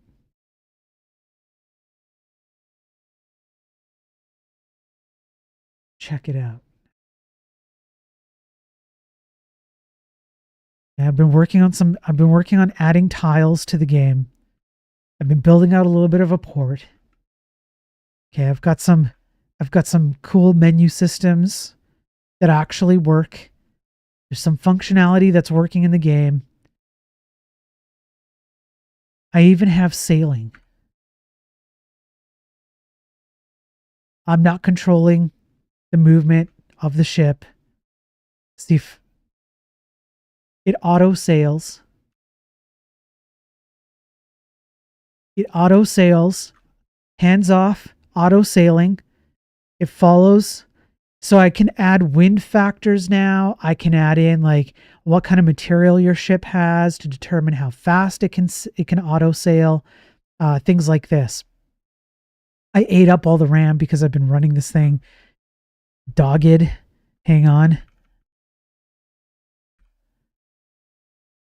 See, I got to fix that, right? Oh, probably because I turned on Dark Reader, actually. Dark Reader doesn't like this. There you go. So yeah, auto sail, hands off. I just give it a direction, just like the original game. And then this is the overworld. Then if I want to go back into the port, okay, so it's currently trying to go up, auto sail. When I push the up button, it's going to consider that as an interaction event that I want to go back to port. So I'm going to push the up button right now. And I'm back in port. And then I can go talk to Laugh and Nacor and Travis and Lawler. Who else do we have here? And Arvis. And I can go do I can go buy some items. I can do all of it. And then I can go back to sailing here. I can supply food and water and all that. Right? And then I can go back to sailing. I'm back there. I'm back. And then if I want to, okay, then I can go over here and I can start a battle. And I've got the battle system and I can move over here and I can confirm the move. And it does a little animation. And then let me get rid of this stupid thing. Okay. And then, I lost the damn, oh man, I lost my stupid window. But anyway, you can do it does the cannon animation and you can board the ships. And then there's a victory condition. I have a day-night cycle with time right here. So January 1st, 1500. It's currently day. I've done a lot. So I want to get back to this. I want to work on it because at this point, after a year and some odd months of working on this game, it's been just over a year. We are finally at the point where I can build out story. I'm almost there. We build out a few scenes. We build out a few menu systems to do things like trading goods, like with an economy system. We have the battles sorted out. We can do a bit of light multiplayer. We can get our server running again. Like this opening scene, for example, I can start getting to like some of the story mechanisms. Like we've essentially tackled all the big hurdles of the game in vanilla mode. As a high school dropout, I was able to accomplish this all by myself. I had zero help from anyone. Nobody helped me ever. I did it all by myself. I take all credit. But we're here. So this game is like at the point where we're going to build a game that I would like to build, and we're still going to do a lot of like there's a lot of C code. We have to do some calculations. We have to do, you know, some not automated, like special things to like make the world come a bit alive. Like we want to add some animation. So I've been just playing around with like assets here and like ripping off some stuff from Laughing Panda and then making some adjustments to it. So I built some tile sets on my, like, there's a lot to go through here. There's a lot of stuff to tackle, but we're at the point where we're building the freaking game. Less about the code and the vanilla and all that. We got a lot of that out of the way. Now we get to see the fruits of that labor. Can we build a game that like I have intended to set out to build from the start, that mimics the old Super Nintendo game plus one of my twists on the story? I think it's going to be fun. So stick around for that. I'll be back ASAP. Hopefully tomorrow. We'll see what happens. Appreciate everyone being here on all the different platforms. Make sure to give me some support if you agree with what I'm doing and the messaging that I'm trying to send out there. The likes and the subs and all that stuff helps expand my reach so that I can talk to more people and try and get them on board with, you know, these ideas and topics. So, but yes, I want to work on the game with you guys. So I appreciate you all being here. We're going to get to some fun stuff. I will try and be on as soon as I possibly can. This week has been kind of crazy. And once again, I really appreciate all the support from everyone. Okay, that's it. I'm going to peace out. I'm going to have something to eat and chill and whatnot. Spend some time with the family. And hopefully I'll see you guys tomorrow. I think I can swing it. I think I can swing a few hours tomorrow. We'll go over some things that we want to build on the game. We're going to have a good time. We're going to get to some fun stuff. Thanks everybody for being here. I'm going to peace out now. Have a good day. Have a good night wherever you are. Okay.